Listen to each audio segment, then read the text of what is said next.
State gang, the mob, we in too deep. MoneyBoy Trey, Looney Tune melodies, let's go. I can take a bitch if I want it. Take her down, send her back in the morning. Purple kush, purple drink like Bonnie. Black op shit, got gun like the Harmon. Bulletproof vest, case a nigga wanna harm me. No conversation, he ain't talking about the money. I die about mine, never take nothing from me. I die about mine, never take nothing from me. I can take a bitch if I want it. Take her down, send her back in the morning. Purple kush, purple drink like Bonnie. Black op shit, got gun like the Harmon. Bulletproof vest, case a nigga wanna harm me. No conversation, he ain't talking about money. I die about mine, never take nothing from me. I die about mine, never take nothing from me. Hey, little nigga, I was trapping out the Carter. Single parent home, being a winner, I'm a father. Money go get it, I ain't never been a quitter. Had to be the breadwinner for my sons and my daughter. Nigga rich, fat, blue eyes, 20 pointer. I can take a bitch if I want it. Pick it down, send her back in the morning. Purple kush, purple drink like Bonnie. Black op shit, got gun like Army. Bulletproof vest, case nigga wanna harm me. No conversation, he ain't talking about money. I die about mine, never take nothing from me. State to state, we gon' wait, we're running. Wholesale, get both by the 100. No consignment, no deal, no front. Camera on it, Berlin and stun. Bitch, stop catting, he ain't talking about nothing. Jacking out the chain on the time, hit your bust. Look with the pussy, but you never gotta touch it. Came down the middle, put your hand and make a bust it. How you getting money, but a flat it on your budget? All the player talk, so you know you need to cut it. Sir, you know you need to cut this shit. All the player talk, so you know you need to cut it. Throwing tackles, start crying and puff. You a bitch. Need a dick, so a bitch cannot suck. You a bitch. You need to be saying you disgusting. You a bitch. Bitch, you a lame, you a dust. You a bitch. Why you stay sweaty? You must. You a bitch. You ain't from the streets, you a pussy. Oh, need a dick ass nigga. I can take a bitch if I want it. Take her down, send her back in the morning. Purple kush, purple drink like Bonnie. Black op shit, got gun like the Harmon. Bulletproof vest, case a nigga wanna harm me. No conversation, he ain't talking about the money. I die about mine, never take nothing from me. I die about mine, never take nothing from me. I can take a bitch if I want it. Take her down, send her back in the morning. Purple kush, purple drink like Bonnie. Black op shit, got gun like the Harmon. Bulletproof vest, case a nigga wanna harm me. No conversation, he ain't talking about money. I die about mine, never take nothing from me. I die about mine, never take nothing from me. Hey, no, that's not cool though. That's not cool. Just wanna take me a ride, man. Clear my motherfucking head, cause I can't believe a motherfucker I really cared about, I really loved you at one point, G. Like low key. Like, come on now. Like low key, G. You think it was cool for your friend to get up there and expose everything you told him about me? That wasn't cool. You know that wasn't cool for real. That wasn't what's up. That wasn't what's up. That shit triggered the fuck out of me because that was wacky.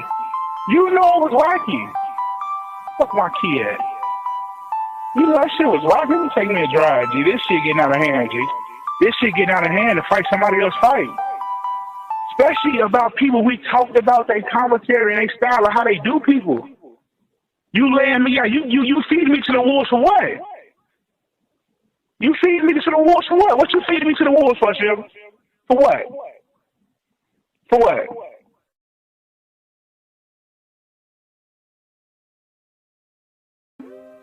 State gang, the mob, true sippers, we in too deep.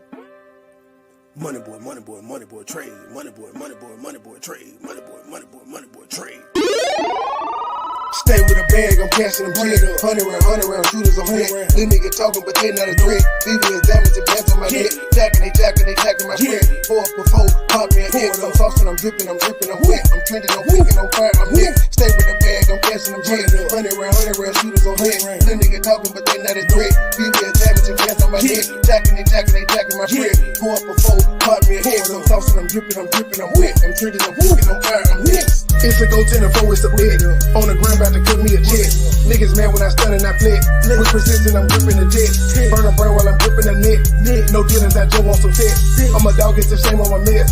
Go hard and shout out to my ex. Play if I move it on to the net. Out in Brooklyn, course that was the net. I'm shining, I'm blessed. Like a beacon that runs with a press. VIP talking shit with some jet.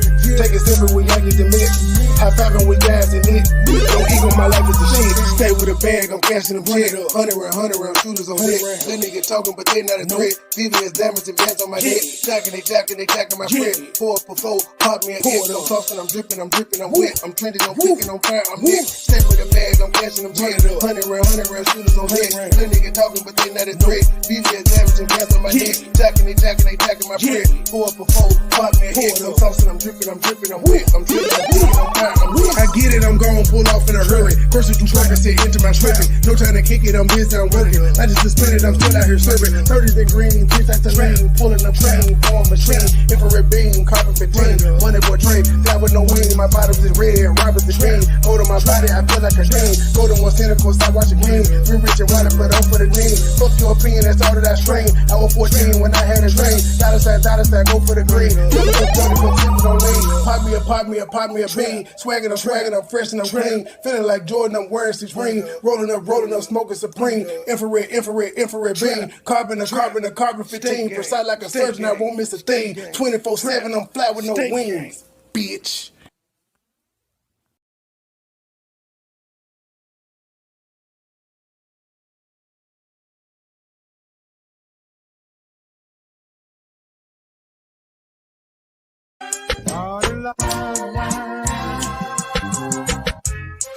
It's 2:32 in the morning. We in the booth high in the motherfucker. State gang, the mob. True sippers. We in too deep. It's a lot of motherfucking hating going on, but that ain't shit, man. The money still coming, these niggas still hate, these bitches still choosing. I'm in the streets daily, hopping out fresh courtesy of the yayo. Got a knot in my pocket, same side as potatoes. The money still coming, these niggas still hate, these bitches still choosing. I'm in the streets daily, hopping out fresh courtesy of the yayo. Got a knot in my pocket, same side as potatoes. Money gotta shine, so money gotta bubble. You say you icy, but your diamonds looking super cluttered. I look like a star, call me the Big Dipper. I keep a pocket full of faces, paper ain't an issue. Shawty jockin' say look like I'm signed to Def Jam. I'm independent, baby girl, I'm just going ham. She say she love my diamond, she wanna wear my jewelry. I'm a lot of big bitch, call me Stephen Curry. Club pitch black dog, but my chest glowing. I'm kinda cocky, talking shit like I'm Terrell Owen. A Mary Jean, Jordan 12 and a white tee, look like I'm shooting a movie every day. Call me Spike Lee. Still coming, these niggas still hate, these bitches still choosing. I'm in the streets daily, hopping out fresh courtesy of the yayo. Got a knot in my pocket, same side as potatoes. The money still coming, these niggas still hate, these bitches still choosing. I'm in the streets daily, hopping out fresh courtesy of the yayo. Got a knot in my pocket, same side as potatoes. I'm with a white bitch, same color in my kids. If you got your money right, you get them all white bricks. You can tell a nigga shining, take a look in my wrist. Got them all red diamond like your girl lipstick. I got these hoes sick, I got these hater mad. I'm popping rose bottle, I'm rocking Gucci tag. Got a stupid crazy swag, nothing like you wanna be. Some Texas, they Brazil, 2 for 20 up at Applebee's. I look just like a masterpiece. You should hang me on the wall when she wants some dope dick. I'm the one your bitch can call, getting money all year. Winter, summer, spring, and fall. Nickname Shawty Low, nigga, I done it all. State gang. The money still coming, these niggas still hate, these bitches still choosing. I'm in the streets daily, hopping out fresh courtesy of the yayo. Got a knot in my pocket, same side as potatoes. The money still coming, these niggas still hate, these bitches still choosing. I'm in the streets daily, hopping out fresh courtesy of the yayo. Got a knot in my pocket, same side as potatoes.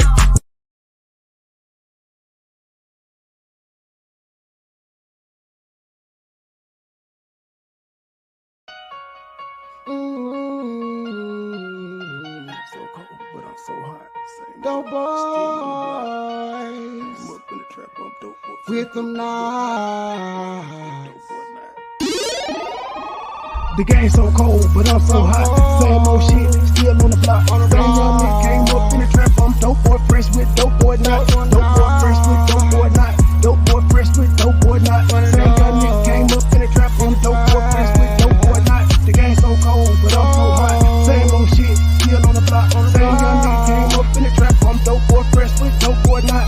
Dope boy fresh with dope boy not. Dope boy fresh with dope boy not. Same young nigga came up in the trap, I'm dope boy, fresh with dope boy not. I'm dope boy, fresh with dope boy not. 1,008 gram, headed straight to the block. Pirates, this water while till it's hot. Listen double up, turn a little to a lot. Right hand on the cell phone, take an order. Left hand 360, motor to a lot. Blue holler tips, got switches on the dot. State game, true sippers can't be stopped. Laughing at you haters while I'm thumbing through the paper. Says long at the bottom, won't you meet me at the top? The nigga ain't shit, yeah, I get that a lot. Won't be deterred and I won't be stopped. Shaq Diesel number one, I post up on the block. 24/7 cause the hustle don't stop. 31 flavor, take an order like a waiter. I be selling more gas than a local truck stop. 1,200 strong for a pound to the top. Got me shining, I'm a star. Ask about me, I am legend. They gon' tell you who we are. Fuck these niggas, fuck these bitches. Get money, all I know. No love for these bitches. Never saving these hoes. The game so cold, but I'm so hot. Same old shit, still on the block. Same young nigga came up in the trap. I'm dope boy, fresh with dope boy not. Dope boy, fresh with dope boy not. Dope boy, fresh with dope boy not. Same young nigga came up in the trap. I'm dope boy, fresh with dope boy not. The game so cold, but I'm so hot. Same old shit, still on the block. Same young nigga came up in the trap. I'm dope boy, fresh with dope boy not. Dope boy, fresh with dope boy not. Dope boy, fresh with dope boy not. Same young nigga came up in the trap. I'm dope boy, fresh with dope boy not. When I'm thinking about the past, yeah, gon' get some knots, gang, we at the spot. If we ever was short, then it's back to the block, you probably get shot. Every day's a sudden change, we getting money, that's one thing, it's never gon' stop. Real dope boys do what it takes, playing high stakes, living to die. Do your time, keep it quiet, no matter who you are, don't get what you got. Stack it up, that's the bond to stay fresh. Oh, they think that you're not. Take a roll with a hoe, they gon' let you go. Somebody's gonna say you ain't hot. Just invest in yourself, don't worry about nobody else. There ain't no handout. If you say the same, put it on the chain. Let them see you ain't tied down. Got a couple rings, did a lot of things. I ain't really gon' talk about it. Give me a trade, get you go. She gon' show up and show out. So don't ask me what a dope at, cause you already around. The game so cold, but I'm so hot. Same old shit, still on the block. Same young nigga came up in the trap. I'm dope boy, fresh with dope boy not. Dope boy, fresh with dope boy not. Dope boy, fresh with dope boy not. Same young nigga came up in the trap. I'm dope boy, fresh with dope boy not. The game so cold, but I'm so hot. Same old shit, still on the block. Same young nigga came up in the trap. I'm dope boy, fresh with dope boy not. Dope boy, fresh with dope boy not. Dope boy, fresh with dope boy not. Same young nigga came up in the trap. I'm dope boy, fresh with dope boy not.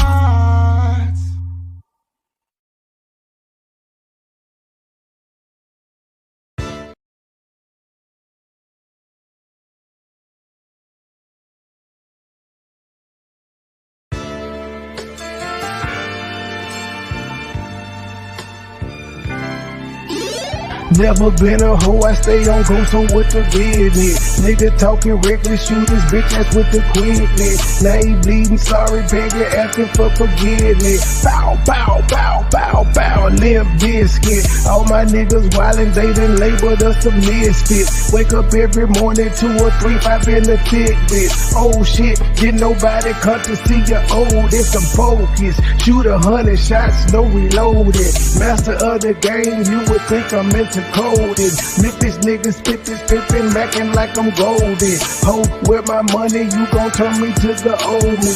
Say hi, first class flight, I'm in the nosebleed. Hop it, cook it, whip it, ship it till you count the proceeds. OG, I've been moving fast niggas since 03. Low key, niggas hating, but they don't want no beef. State gang, true sippers, bitch, I bet we gon' eat. Get jammed, get a lawyer, make it bunny, don't speak. Pour up, I need some more. A nigga had a long week. Shout out to my plug, he showed me love, he out in Long Beach. I'm true geek, walking by myself but left with 2 freaks. Ooh wee, nothing in they mouth and on they booty. Austin Power swag, yeah baby, this is groovy. You can call me Money Boy or you can call me Nudie. Hood niggas, churches, chicken, let me get a 2-piece. Top down, 2-seater, let me feel the 2 breathe. Gotta hold it steady, chopper, kick it back like Bruce Lee. Lately I've been in the zone, I guess I'm in my 2-3. Don't call my phone for nothing less than a QP. Feeling like the Migos, cause my bitch is bad and bougie. All my haters love me, all these bitches just some groupies. Came a long way, I like to introduce the new me. Standing on business like I'm king or like I'm Drewski. Call me Ron Island, cause I like my love for choosy. When we link it's a movie, she bustin' like a Uzi. I love the way she do me, I beat it up like Uzi. She dancing just like Suki. Call me Ron Island, cause I love my love for choosy. When we link it's a movie, she bustin' like a Uzi. I love the way she do me, I beat it up like Uzi. She dancing just like Suki. I never been a hoe, I stay on go, so what the business? Niggas talking reckless, shoot his bitch ass with the quickness. Name pleading, sorry, begging, asking for forgiveness. Bow, bow, bow, bow, bow, Limp Biscuit. Never been a hoe, I stay on go, so what the business? Nigga talking reckless, shoot his bitch ass with the quickness. Name pleading, sorry, begging, asking for forgiveness. Bow, bow, bow, bow, bow, Limp Biscuit. Good evening, ladies and gentlemen. Good evening. Thank you for the $10 cash app. Thank you, Sister Avanti, $10 coming on the cash app. Thank you, sister. Next time, make it 20, but thank you for that 10. I know you barely had that. Thank you, sister.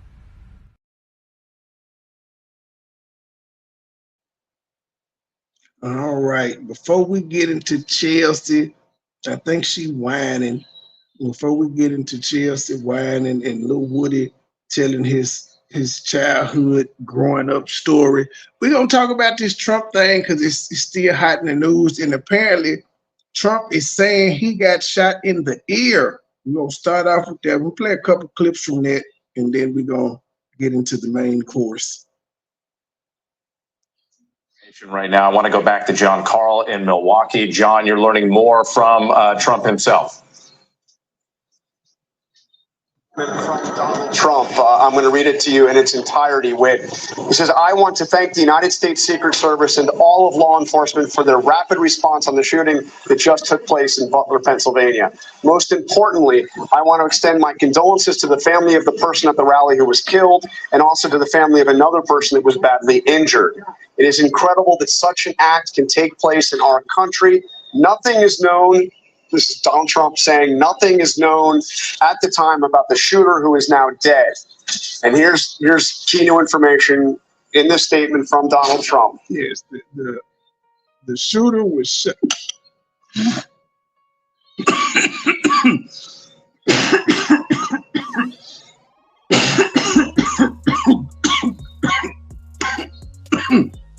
Well, damn, the shooter was shot by a counter sniper. So yeah, he shot, and one of the FBI snipers took his ass out. I was shot with a bullet that pierced the upper part of my right ear. I knew immediately that something was wrong, in that I heard a whizzing sound, shots, and immediately felt the bullet ripping through the skin. Much bleeding took place, so I realized what was happening, and then he ends it, God bless America. So a statement from Donald Trump that he has posted on social media saying that he was shot in the right ear by one of the bullets as they went by, much bleeding, and expressing his condolences.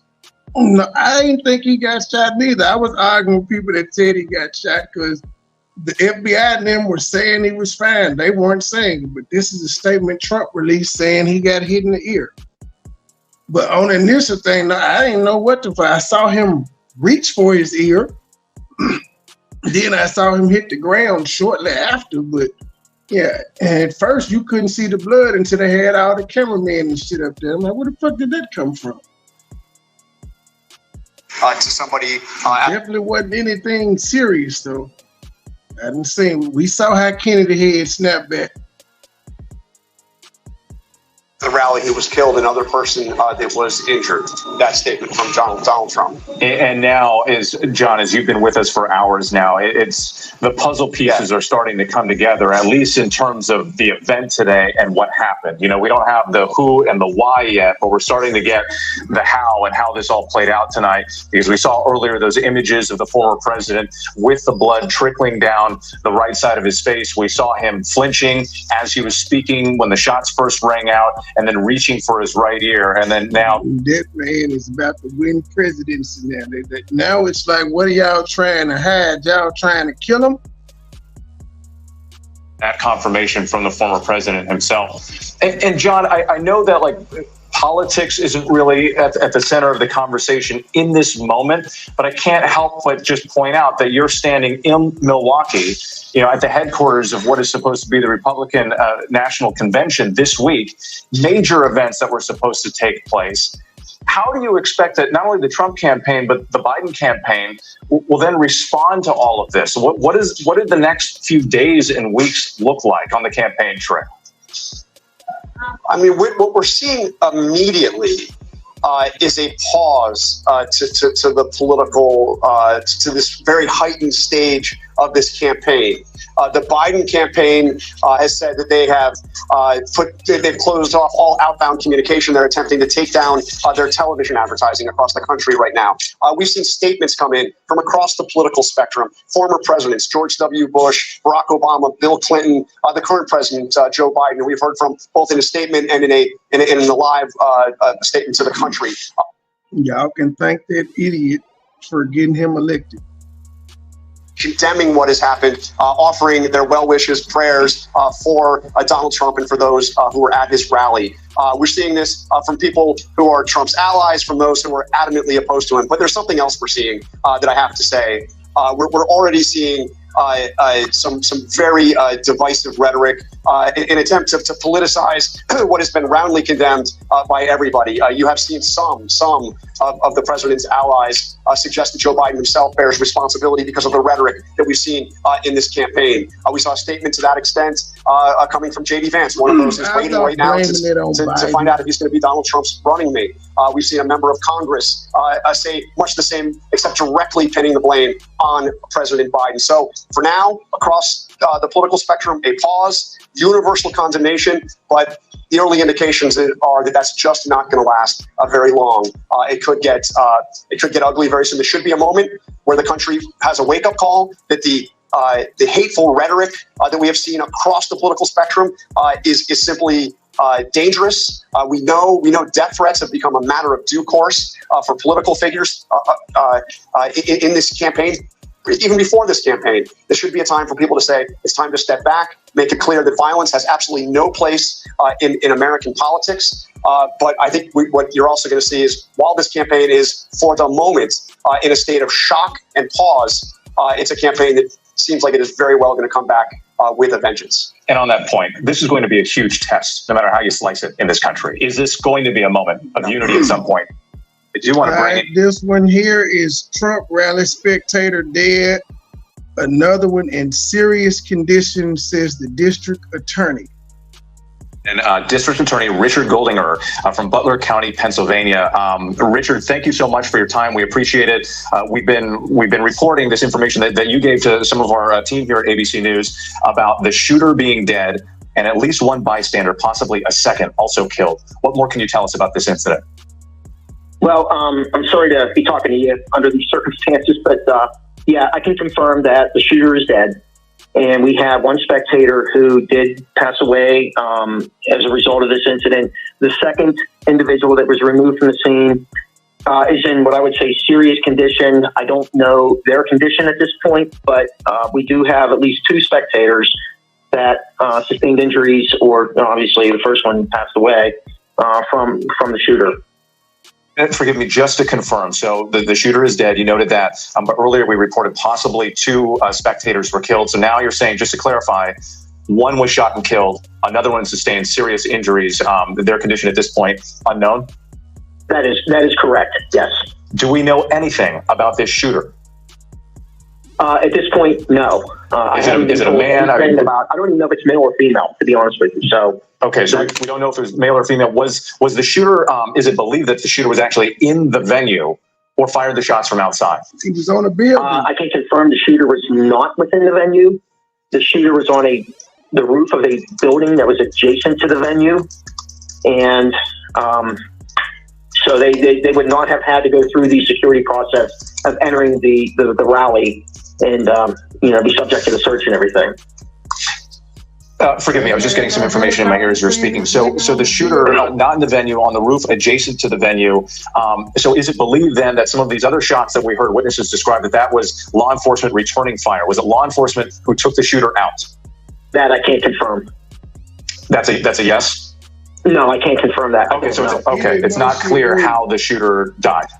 Correct. At this point, we don't know. I don't know. How about that? I don't know. The FBI killed him.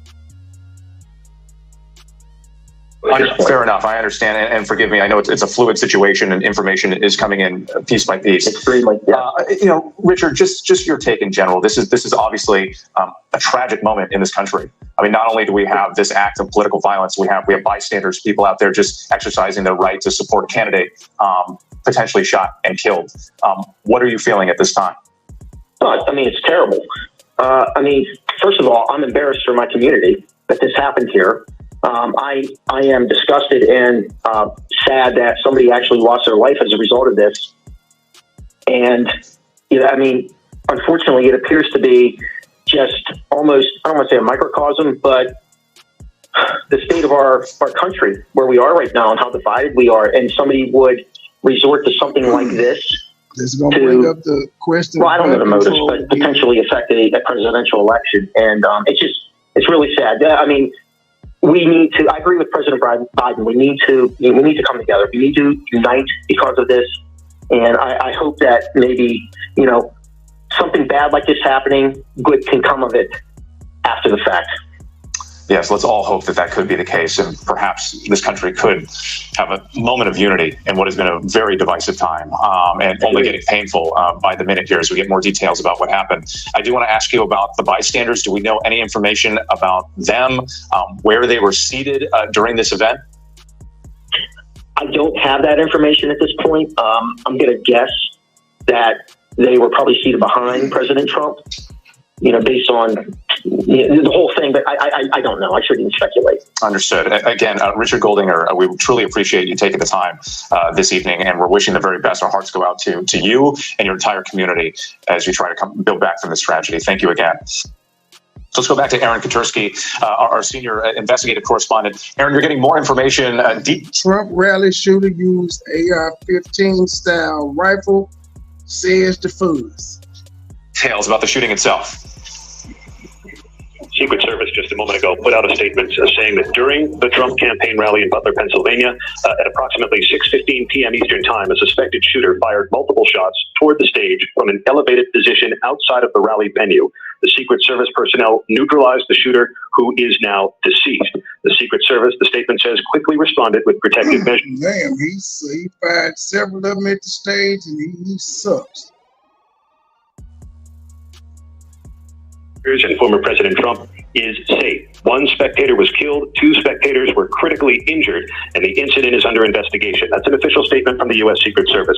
Law enforcement sources tell ABC News the shooter was at a distance of 200 to 300 yards away in an elevated position. He was on a rooftop adjacent to the venue, and those same law enforcement sources are telling ABC News he fired as many as 8 rounds from an AR-15 style rifle.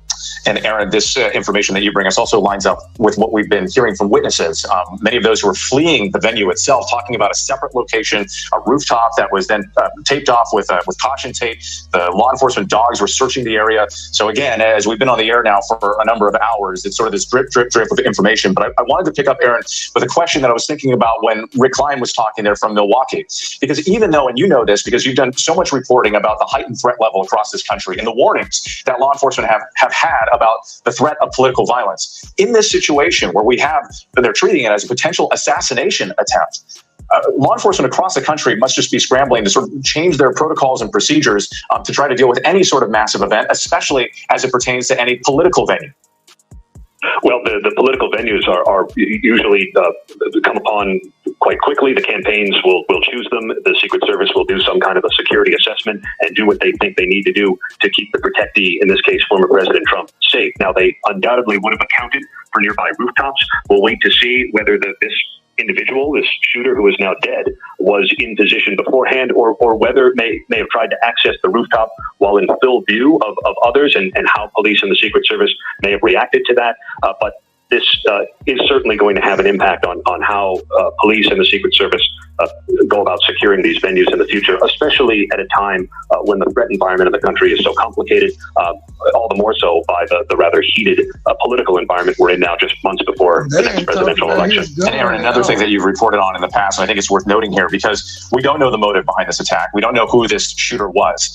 So that information is still to come. But regardless of whether that specific threat was neutralized, right, if it was one shooter or if there are other people who could have been involved, regardless of that fact, Aaron, you often talk about the threat of a lone wolf who could be inspired by an event. And so law enforcement has to be looking at this and also saying, okay, well, it's one thing to foil a potential plot. It's another thing if you've got somebody with a grudge who's motivated by what they saw on TV. And I think any law enforcement official would tell you, with those are notoriously difficult to detect and to stop because there is almost no warning. And how many of these security bulletins, intelligence bulletins do we see where a lone actor is identified as the most significant threat, somebody who is willing to use violence, and in this case, we believe an AR-15 style rifle, and willing to do so without any apparent warning. So right now, the authorities no doubt know who the shooter is. They've undoubtedly identified the person by now and are going through social media, talking to witnesses, acquaintances, relatives, friends, anyone they can find to give them a sense of what the motive might have been. But the stark reality is that a lone actor who is willing to use the gun is very, very difficult to detect and to stop. Aaron Katursky, thank you so much.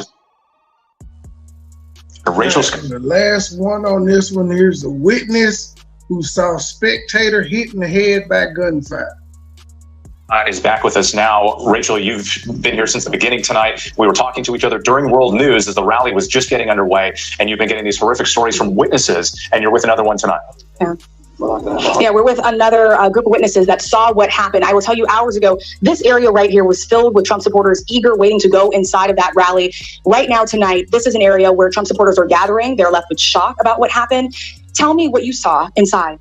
Yeah, I was just about like 30 feet from Trump, and then I saw the people that had been shot, and they were bringing them down in the stands right above me, and I just didn't want to get down. I just kept standing. But I saw, I saw the man that was hit in the head, and there was a lot of blood, and I knew there was no way he was going to survive that. And then there were two of them that they brought down, but it was like real chaotic, but I didn't get down, and so it was very interesting. We were just right there. What was going through your mind as you saw that person with tons of blood on them? Yeah, at first I was thinking, I thought different thoughts, like maybe this was the shooter and then he committed suicide, or maybe someone shot him. That's what my first thoughts were. I didn't think about just like someone that was in the stands. Yeah, that's what I thought. And now knowing that this is someone that was in the stands, how are you processing this? No, I think we're all in shock. Yeah, we're numb that this happened. I say when I heard this going on, I thought it was a firecracker. Just like with Kennedy, people thought it was a firecracker. And I looked, we were 20 yards away from Trump, and then we were 20 yards away from where I thought it was a firecracker. Then now I'm thinking maybe those were bullets that were going over our head. Yeah. And then they were saying, get down, get down, get down. I just wasn't processing. It took me like 2 minutes, and I finally hit the deck. But I think it's just like you're in shock. And how did the guy get the gun in there? How did he get the gun? Yeah. Well, let me ask you this, because is this your first Trump rally? No. No. So I've covered a number of Trump rallies. I've been to almost every single Trump rally this cycle. You've been to a number as well. You're fully aware of the security precautions. Trump supporters, as they're making their way in, they have to go through magnetometers. Your bags are searched. Your pockets are searched as well. And so any area where you're around the former president, there is a sense of safety. Yeah. And so to have this occur, what was going through your mind as you heard gunfire, get down, get down? I say first I was in shock. But I do think I'm drawn to some of this kind of, I tried out for the Secret Service. I passed everything, but then they said, take your glasses off. That was the end of it. So my whole life would have been changed because I couldn't see. But I guess I like to be where the action is in some ways. So, but I mean, not this, obviously this is just horrible. It's horrifying. But Trump survived. That's good. It would have been horrible news, at the worst news if he had been killed. So that's good. At least we had that. But yeah, we're all in shock. Yeah, it's really something. I just got done saying every generation thinks, well, we're past that. We're not going to have any more assassination attempts. And then you have something else, and maybe that's really hard to stop. I thought it was firecrackers. Yeah, you thought it was firecrackers. Yeah, I mean, so many people did. Initially, when that first happened, there was a lot of confusion for everyone that was inside of that fair. Oh, no. How is it going? Sorry, I hit the wrong button. Hold on, people. Hold on. Damn it, man. People did. Initially, when that first happened, there was a lot of confusion for everyone that was inside of that fairground near. We heard the pop, pop, pop, pop, pop sounds. We heard shouts of gunfire, but we did not know for sure. We were just all told to get down. And then from my understanding, it was also law enforcement that told you all to just stay down, even though the former president was already escorted, to make sure that they had the situation under control. They kept saying, stay down, but then curiosity overcame me. After about 5 minutes of stuff, and there were like 6 or 7 men with AR-15s or whatever, whether they AK-47s or AR-15s, and they were just like hawks. They were looking around, staring at everybody, and their guns ready. And one guy looked kind of nervous. I mean, it was just, I was just kept thinking we're going to be a part of history here, So, but it's just horrible. When I got it was shocked because there was so much blood and things. And he was right above me, so I thought, oh, there's no way he survived that. Yeah, what a day. a hard thing to witness. And I so appreciate you all taking the time to speak with me. And I'm glad that all of you are safe. Please get home safe. Again, with just the sense of disbelief, trying to process, replaying those events over and over in your head. That's what everyone here that was inside of that Trump rally is still having to contend with as they process the moments that happened, those frantic and chaotic moments of what they witnessed inside with. Yeah, and I can't help but think there's going to be a lot of trauma. Hey, man, they didn't even try to kill the first black president. They didn't even take one shot at Obama. All right. Truth, are you ready? This is the good part. This is the good part. Ready for what, Trey? Chelsea is back on the She's Healing podcast. And what? Okay, just what is she talking about? Well, the title is "Who Said I Can't Do It."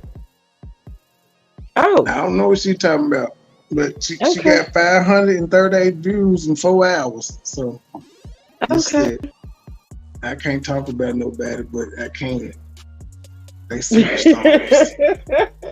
They some goddamn superstars, man. Whatever. My tripod is sliding. The tripod broke, y'all. Hey everybody, welcome back to the She's Healing podcast. Today was just a doozy. Like I struggled. This is gonna be her personal journey. And to set up my tripod, I don't know where my last tripod is. I have to use my broken one. Yo, it's a Who keeps the broken tripod? Who keep the broke tripod? I'm just saying, if you bought a new one, the broke one is broke, so you can't really use it. But okay, tell us more. Somebody in one of the videos asked me to stop touching my hair when I'm recording. It's such a habit. So you guys, thank you so much for all of your comments, all of everything that you just the love that you have been showing. It has just been amazing to say the least. So y'all, I try to switch my style up today. Like just glasses, but you know. So for the past 2 weeks, my prayer to God has just been, Lord, keep me content in where you have me. I don't want to be anxious for anything. And that's easier said than done sometimes because we just know we want more for ourselves. We want to do this, we want to do that. But my prayer has been, Lord, keep me content. Help me to remain content in the place that you had me. Help me to be still and know that you are God. There was a situation like with because I work from home, so where I work from home at, it's great money, but they're just like really strict. Also, guys, my kids are here, so if you hear some screaming downstairs, why the hell did you have the cameras on me like this? So my kids are here, so if you hear some screaming downstairs. This got really, really weird. She zoomed in for some odd reason. Give me a second, y'all. Darn it. I don't know why. How did she do this? I think that's like one of them camera editing tricks. You could do that and stuff pop up on the screen. Must be an iPhone trick. Okay. So it was just a couple of things like with my job. So I work from home, and they are very particular when, you know, with like having, try to stay out of my hair, with like having your kids home or whatever. So, you know, I was reaching out to some people that work there, and I'm like, so, I mean, hello, like, strict about having your kids at home? Is it normal for y'all to like have people home sometimes? Like daycare. The daycare closes, or they just, you know, just aren't open, and I don't have a choice. So anyway, the point is, I was like getting really, really discouraged, because I'm like, oh my gosh. So I applied for some other jobs, had some interviews that pay better, that are in a field that I really want to do. And for like the last 2 weeks, I was just really all over the place mentally, and I'm just like, Lord, I really want to learn to be content in what you've given me. I prayed for a work from home job. I got it. I prayed for a certain amount of pay. I got it. And somehow I'm still fidgeting and wiggling and moving and complaining and not content and all over the place in my head. And I'm just like, Lord, I want to be content in this season. I want what you have for me. I want what... Truth.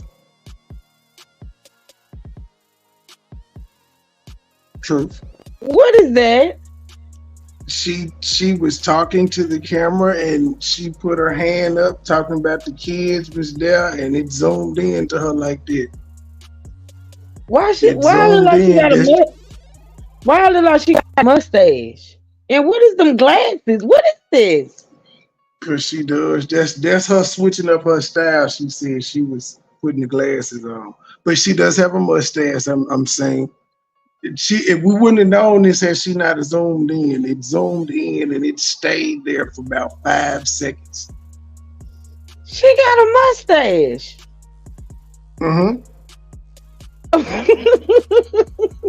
I can't with you. And you just had to put it up, huh? Yeah, because it threw me off that the camera zoomed in like it. I was taken aback. She had to do that editing. She had to do that. I was taken aback. Now I think this is like the gesture, because Jedediah was on last night with some nigga with an iPhone, and when he made hand gestures, balloons came up and thumbs up and hearts and shit. If you do the little heart thing, it just, I don't know. These phones is crazy now interacting with these apps. She look a mess right there, Trey. That girl is cute. Why would she do? You know what? I don't know, truth. I don't know. We just 3 minutes in. She did it. Who did it? It did it. This is what, when she stuck her hand up like that, the camera zoomed in. Wow. Okay. Her mic sounds better this time though. She may have got a mic. She ain't holding one, but something is up with the mic. She would want for me, and discouragement came upon me because I'm not really doing, like, I'm not operating fully in my dream, like, and it's almost like, why am I not like, because when I see people that are like do the things that I know I can do and that I want to do, like, why, how come I'm not doing that? Like, is there something wrong with me? Like, just all of these thoughts, and remembering all this is the She's Healing podcast, so I really don't mind being full transparent on here, but this is just what was going on in my mind. I'm like, well, I can do that. Why, how come it's, like, is there something wrong with me? But I do know that God's timing, His timing is everything, and sometimes we don't like to wait. We don't like to wait. The Bible tells us that those that wait upon the Lord, He shall renew their strength. So it's almost like in your season of waiting, you get weak. Now I got a question. Like this month, y'all did is 3 total She's Healing podcasts. 2 of them you, and 1 of them is her bossing you around, saying, "How could you say what you said in their first video?" So who gonna get the majority of the money off this cycle? Because it's only 3 videos. You did 2. How this gonna get split? That's the question I got. I'm nosy. And you get tired and you don't want to wait, and you get antsy and you get anxious, you get distracted, and you just start pulling things from a bunch of different angles that God was like, whoa, all I need you to do was wait on me, be still, and know that I am God. And as I always say, as I talk to you, I talk to myself, like, I'm like, Lord, I need you to intervene because I'm all over the place right now. So probably the past 2. Wait, your mama caretake the cats, but she won't babysit the grandbabies? She won't babysit the grandbabies? I'm just saying. That don't make sense. That don't make sense. Yeah, that's fucked up. That don't make sense. No, I just thought about it because she was saying that they strict about, it's summertime, so the kids ain't in school, and she was talking about needing care, and they close early sometimes and all of that. And why mama ain't watching them? She watched the cats though. Well, wait a minute. Wait a minute now, because the mama may have a job. Yeah, true. The woman might have a job, but that's what hubby and baby daddy is supposed to step in. Like hubby got to work, but baby daddy, yes, get that too. See, it this happens a lot in the America these days. You could be a whole married woman with kids and be a single parent. You get what I'm saying? Do you understand that rationale? And what I mean by that, what I mean by that is you could be a woman that's married with kids and you doing it all. Like you doing it all. Like the man or the daddy or the stepdad or whoever ain't required to step up to the plate. Now it becomes a little complicated when it's the stepchildren. You feel me? Because you gotta remember, those kids don't belong to the guy. Right? No, they're not his. No, they're not his. But see, a chick like me, you're not gonna be with me and see, because this is the thing. When it comes to me, it's me plus my two. In her situation, I'm just speaking as if I'm her. It's me plus my two, just like with you. And he got 2 kids as well, so it's gonna be you plus your 2. It just, to me, honestly, what I'm saying is with me, if I marry a dude that's not my kid's father, it's gonna be certain expectations that I have, and if you can't meet them, then we can't do this. I ain't saying you got to take over the role completely as the daddy because they got a dad. But we got to work together in this thing. You know what I'm saying? She's saying, so basically what she said as far as the care of the kids, what she said? I can skip it back. Let's go back. Skip it back. Let me hear her exact words. Still and know that you are God. There was a situation like with because I work from home, so where I work from home at, it's great money, but they're just like really strict. Also, you guys, my kids are here, so if you hear some screaming downstairs, okay.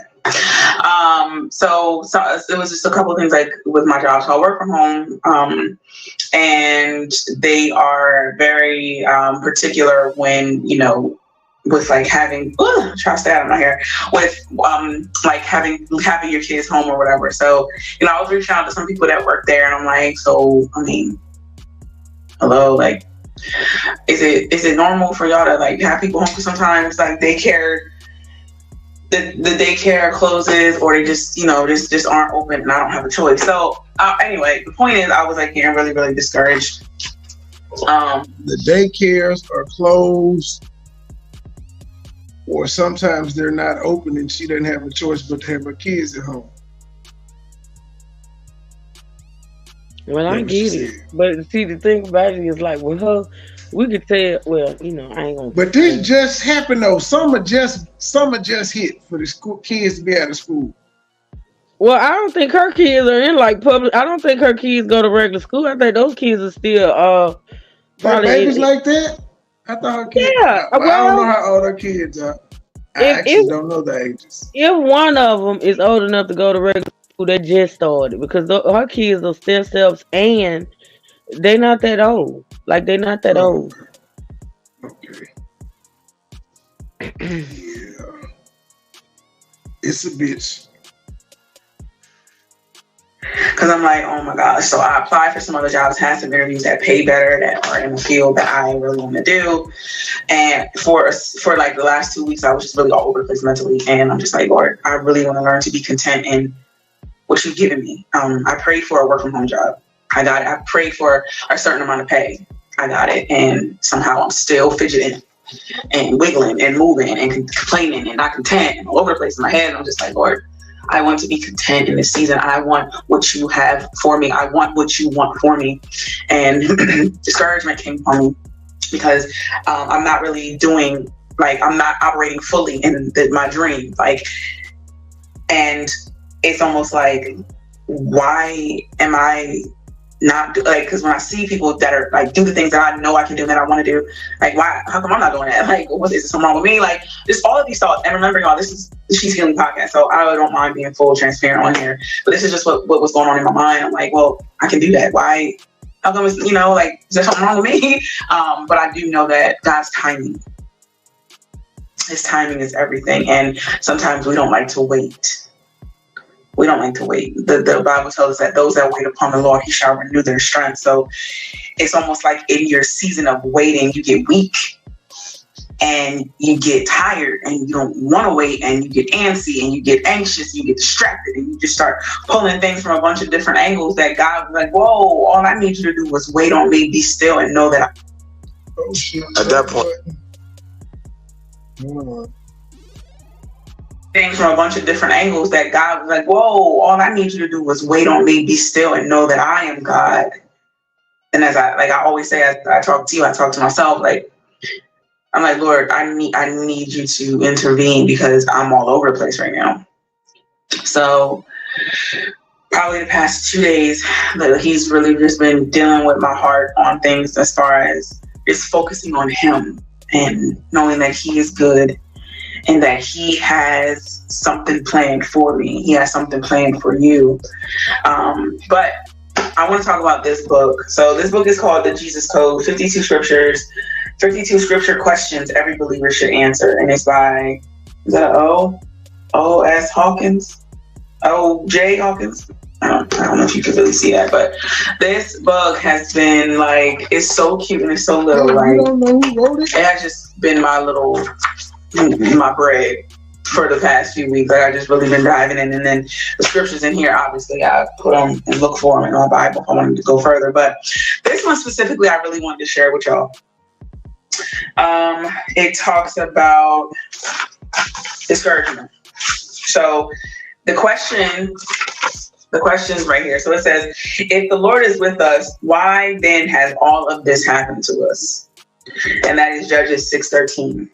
Gideon was about to battle the Midianites against seemingly insurmountable odds. The angel appeared and said, the Lord is with you, you mighty man of valor. And that's Judges 6:12.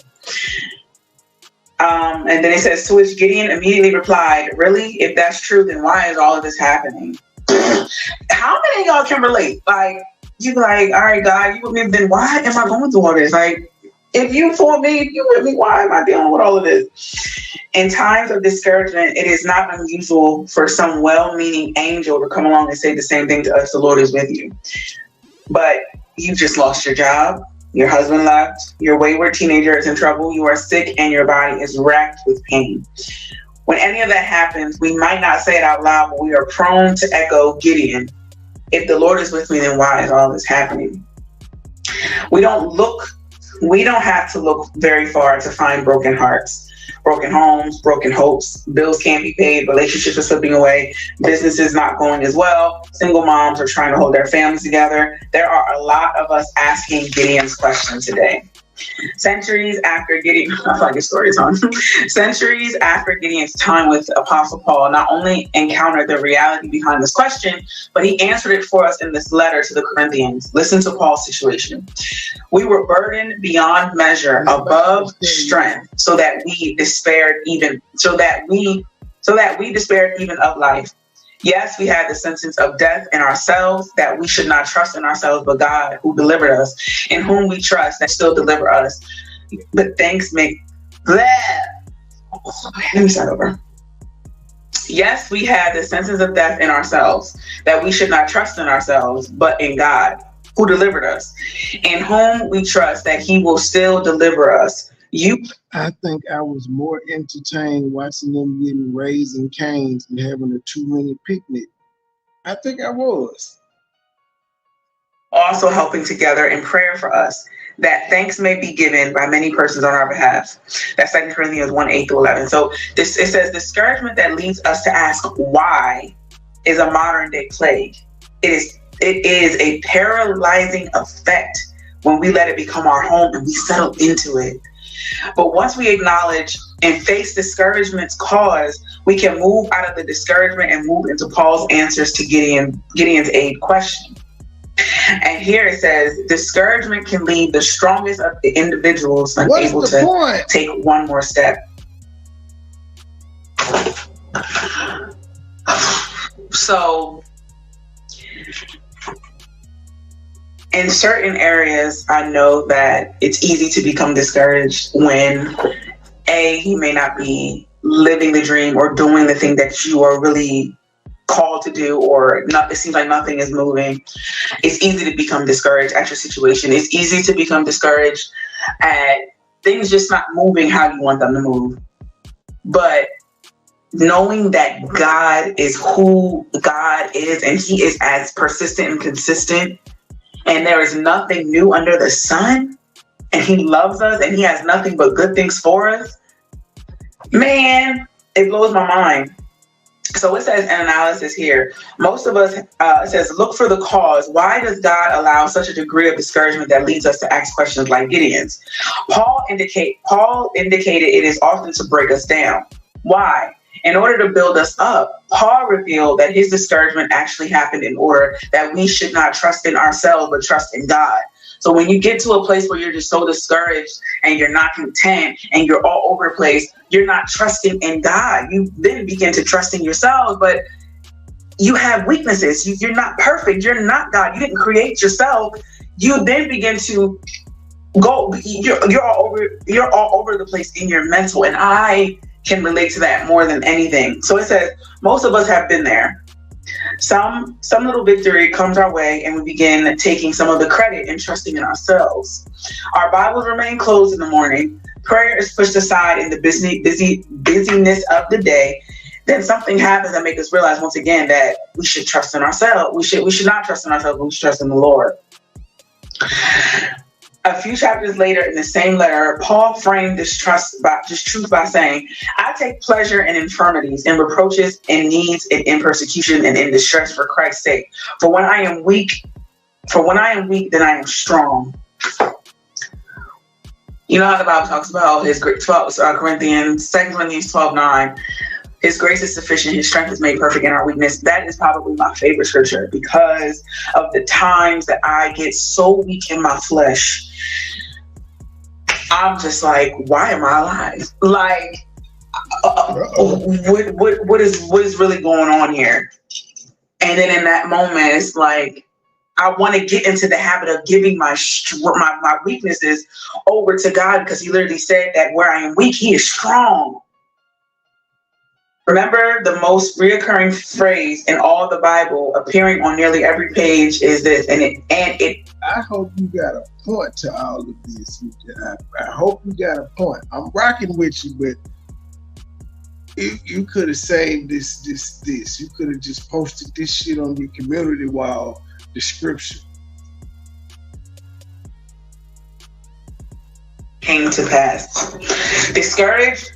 This too shall pass. This too shall pass. So question and answer, it's like at the bottom here. If the Lord is with us, why does all of this happen to us? The ultimate answer is wrapped up in the mystery of God's sovereignty. Mystery is wrapped up in... Q, where you at?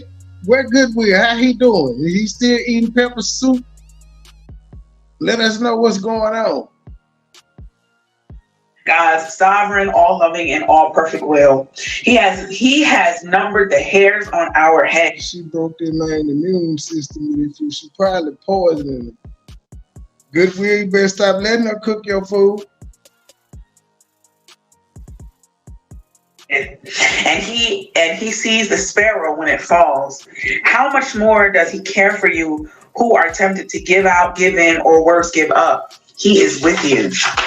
So ultimately, the answer is like when people say, well, you know, I'm feeling discouraged. Like, what if God, if you're with me, why am I going through this? Why is all this happening? It's to build character. It's to shape you. It's to mold you. And honestly, you have to look at this through a spiritual eye. If you look at it in like your... I thought we was already made in God's image. We got to be reshaped and remolded and reforged again. Okay. Actual eye, you're gonna be like, that don't make no sense. Like, why am I serving a God that is like that intentionally is watching me fail? But the mature in Christ. The more you mature in Christ, the more you understand Him. You understand the character of God. You understand His Word. You understand how He is, how He was, how He is, and how He will always be. So I've always, when it comes to like my dreams and my hopes and the things that I want to do long term, if you know me a lot, you know what I want to do. You know what my desire. What she want to do, y'all? Do y'all know? She want to be a mukbanger. What she want to do? I thought she was a psychologist. Are you not listening to her? She don't know what she want to do. She all over the place. I thought she was in school for psychology. Remember that last Q told, or one of them told that lie? I don't know, but this is the thing. If you listening to her, she all over the place. And she keep talking about what she see other people do. And like, why can't I do that? Exactly. Like, why are you basing what you do on what other people do? She talking about her sister. She like, Q don't do shit. Why I can't do shit? I don't like me. I'm light skinned. She talking about Q. You know that now. See, you being messy. I am, but it's true though. Well, we do know she wanna marry to channel like Q. We do know that. This is definitely sibling rivalry, and she like, man, Q don't do nothing extraordinary. Why I can't, like, shit? I talk. I got a channel. What's up? She was a witch. These are all things she's saying to God. She like, God, she was a witch. You still fucking with her. Well, can I blow up? Step one is she might need to get Q to share out, because in this moment she don't, and she shut her cousin. I'm just saying. You saw that too. You know this too. Yes, she shut her shit out. I spelled it. I typed that into this company started. I said, interesting. She keeps sharing that African looking cousin there, but her sister on the She's Healing podcast, nope. That's fucked up. She don't even mention it. Like since she been back in Nigeria, she didn't even mention the podcast. She ain't even shared out the video with the brother-in-law. How you go to the movies with your cousin and you and brother-in-law didn't do no video? Damn, you like Cindy. You just mean. You messy. I am. I don't deny it. To do is what my desire to do is, oh God, can I talk today?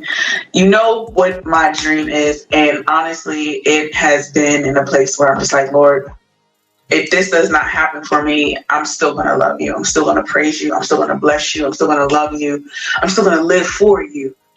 But I would love for it to happen. But I know that there are times where you get so distracted and you lose focus of what God is trying to teach you right now in this moment today. And sometimes we refocus on things that are not, our focus is on the wrong thing.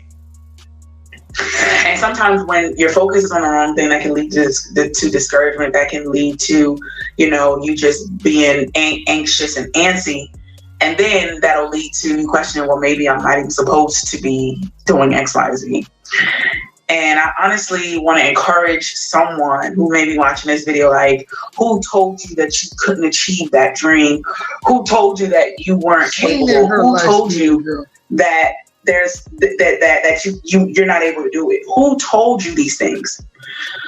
Like, oh, well, I don't have finances to do it, or oh, I can't do this because I may have. I bet you and Q got on each other's nerves. Y'all both long-winded, as the mayor said. Y'all long-winded. I bet y'all had stories for days to each other in the bunk beds, just talking. And let me tell you, I have gone through, I have asked God every question. Is it not happening for me because I have children? Is it not happening for me because I'm divorced and I'm already on my second marriage? And is it not happening for me because I did this, or I got that, or I got mad? Like, I would condemn myself, but the Bible tells us that those who are in Christ Jesus, the condemnation is not yours. Condemnation does not belong to you, and condemnation isn't even from God. It's from Satan. So I would be man. Jesus cursed a fig tree because it was out of season. Yeah, so it definitely, condemnation is definitely from God. God does condemn several times in the Bible. I don't know where it says Satan condemns, but you could be right. But yeah, it's of everything is of God, ma'am, including Satan. I don't know why y'all be trying to skirt around it. Everything is of God. So all the stuff that Satan does or has ever done, God thought of it first. Came from him. In a place, I'm like, Lord, okay. I would get anxious. I'm like, well, why isn't it happening for me? Like, I know I can do it. It's because I have kids, or is it because I don't have the money? Is it because I didn't have a good relationship, or whatever the case is? And it's just like, I think she said she was gonna be a therapist. No, she needs to go to therapy. Well, I ain't trying to be funny, but she probably says God is her therapist. Well, you ain't being funny because that's what a lot of people think. They think, as long as they pray about it, which I absolutely agree with praying about it. But like I've said previously, and I continue to say, sometimes you need a little bit more than God. You need God plus some therapy.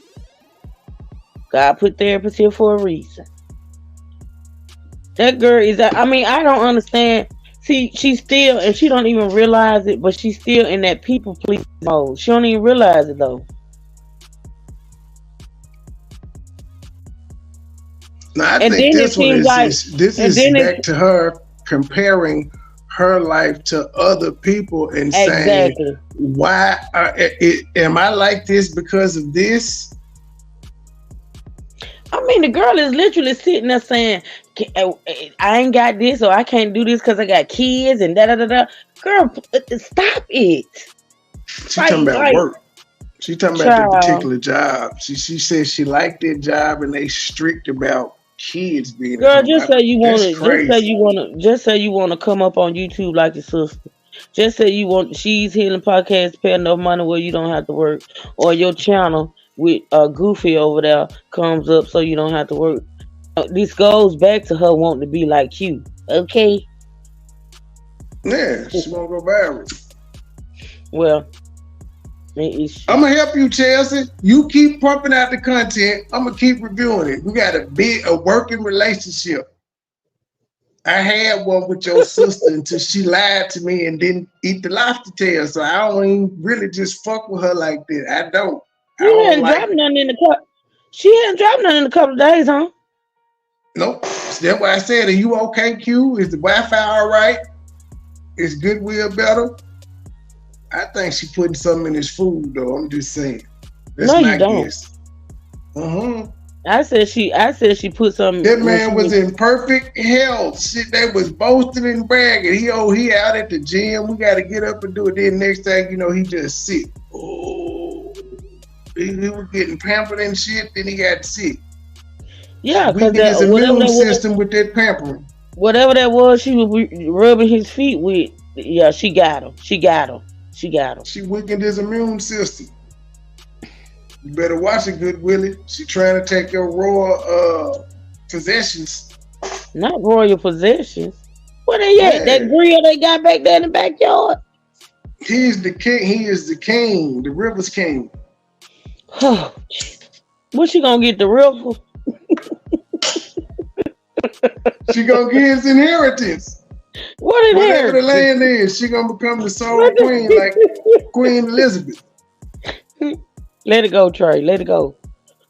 I'm just telling you what the woman said. She a river's queen now. You can't tell me nothing that woman said. You can't tell me nothing she said. Period. River's queen. Okay. So that is such a Q ass might be sick out of that damn fish she was eating.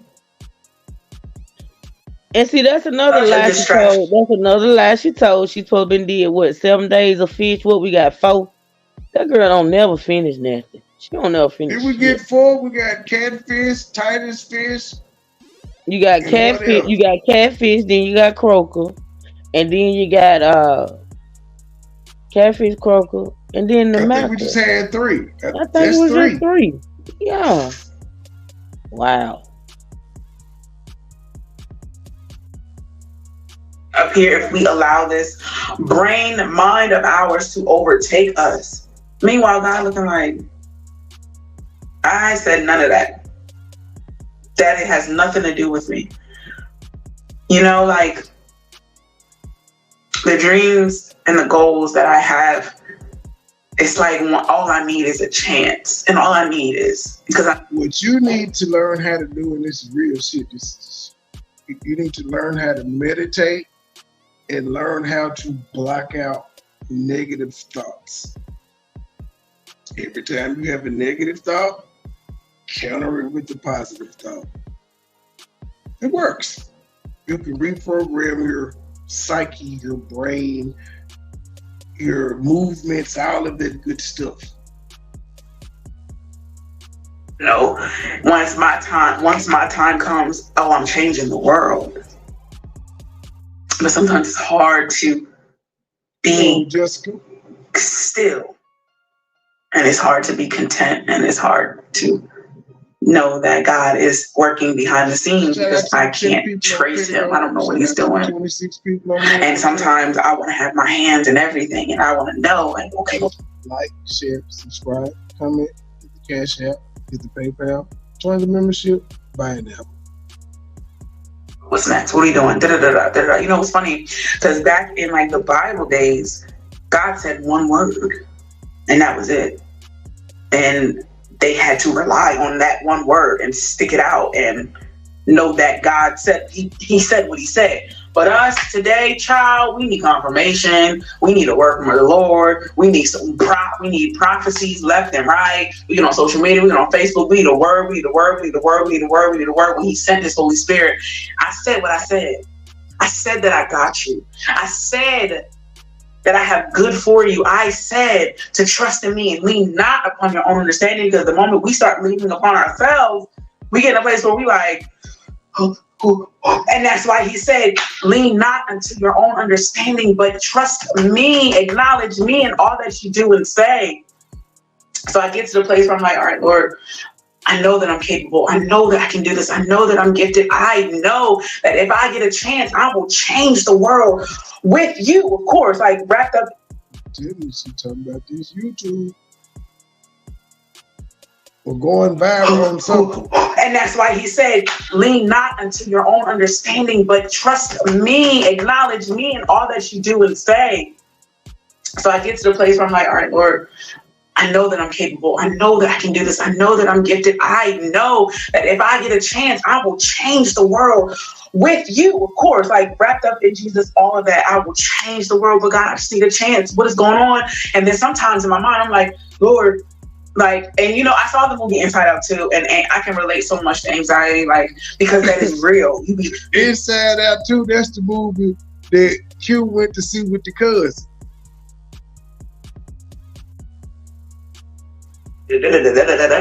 Like, you're all over the place. And so I'm like, Lord, I know that if I get a chance to do this, I will change the world.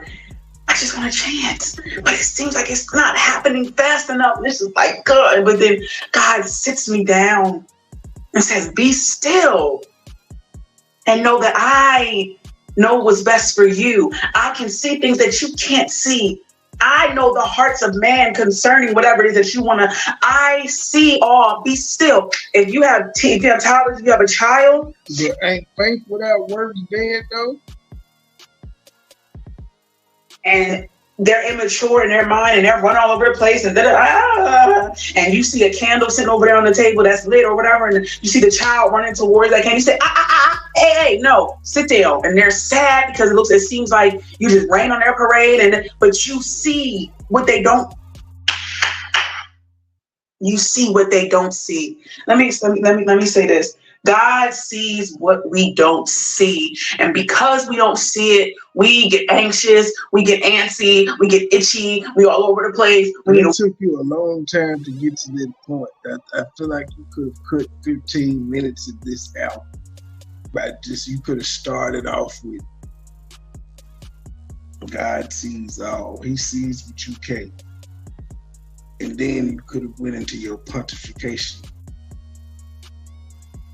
Word every 5 minutes, but it's just I feel like she was practicing for the sermon she giving this Sunday. They even be competing each other. They be competing with each other, trying to see who can give the best testimony. We don't trust in God, or we don't trust in God like we say we do. And when I say we, I'm talking about me, not you. We don't trust in God the way that we say we do. Lord, if I trust you, I'm going to sit down, be still, and be content with where you have me. Yes, it is hard, y'all. I've been there. I get it. I understand. But when we get to a place in God where it's just like, Lord, you know I have this gift. You gave me this gift. And I know that if you gave me a chance, I can change the world or whatever it is that you really want to do.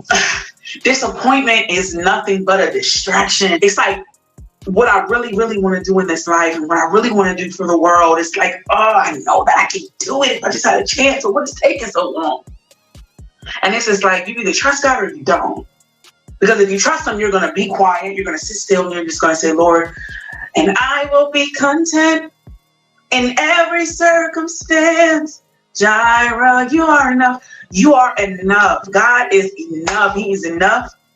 He was enough in the past. He's enough in the present. And he's going to be enough in your future. So that's what I have been dealing with the past 2 weeks. It's just like, Lord, teach me to be content with where you have me. Teach me to be content, to be still, and to get as much knowledge and wisdom in your word and in your presence as I can. Because I know what you called me to do. I know.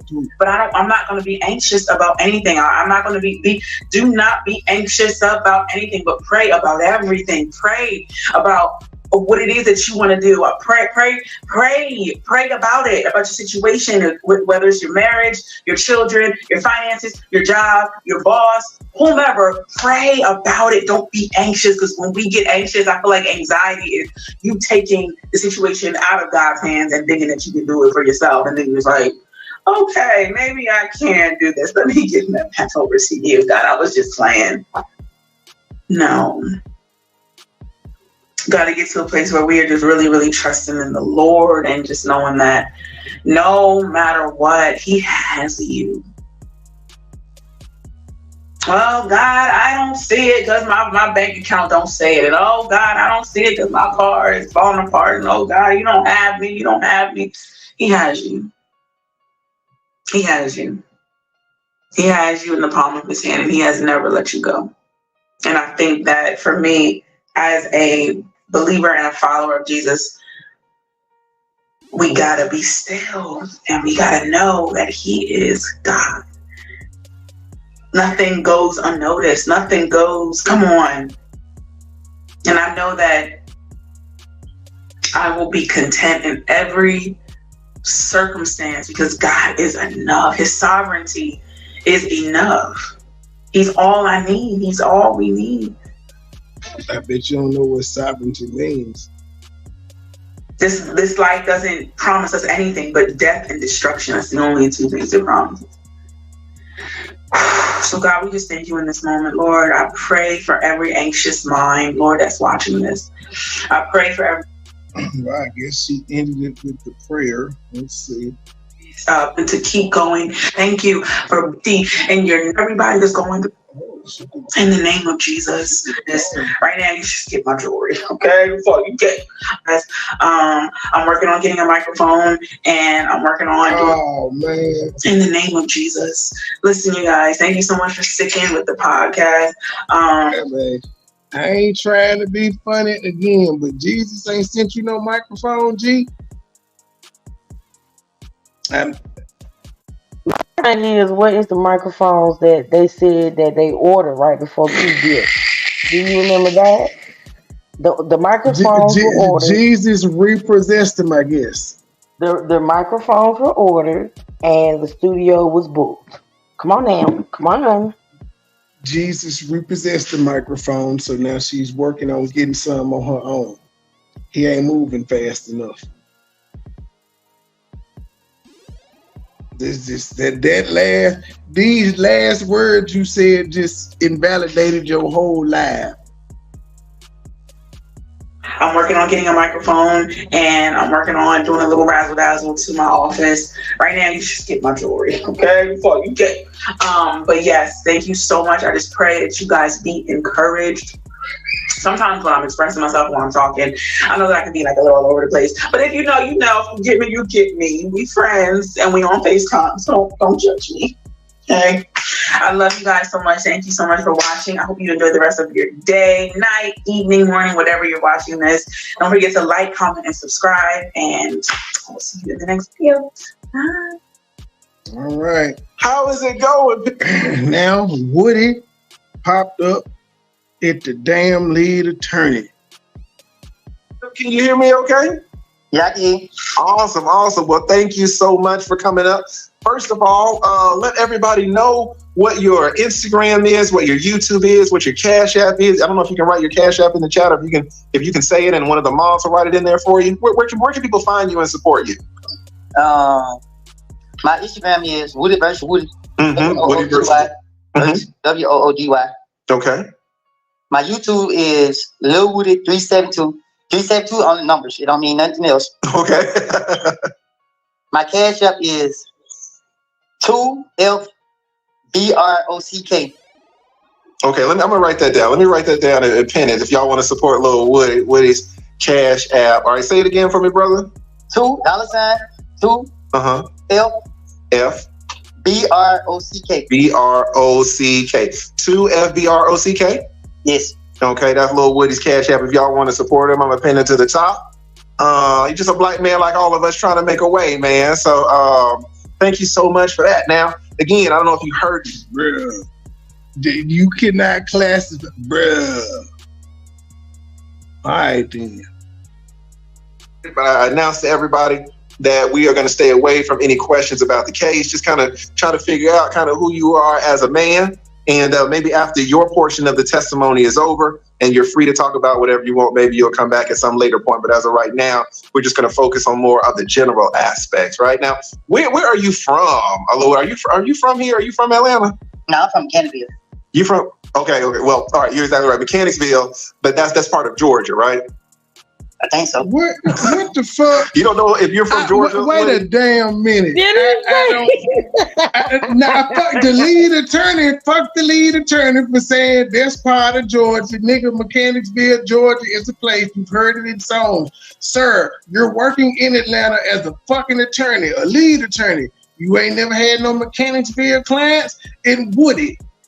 Both of y'all motherfuckers in Georgia.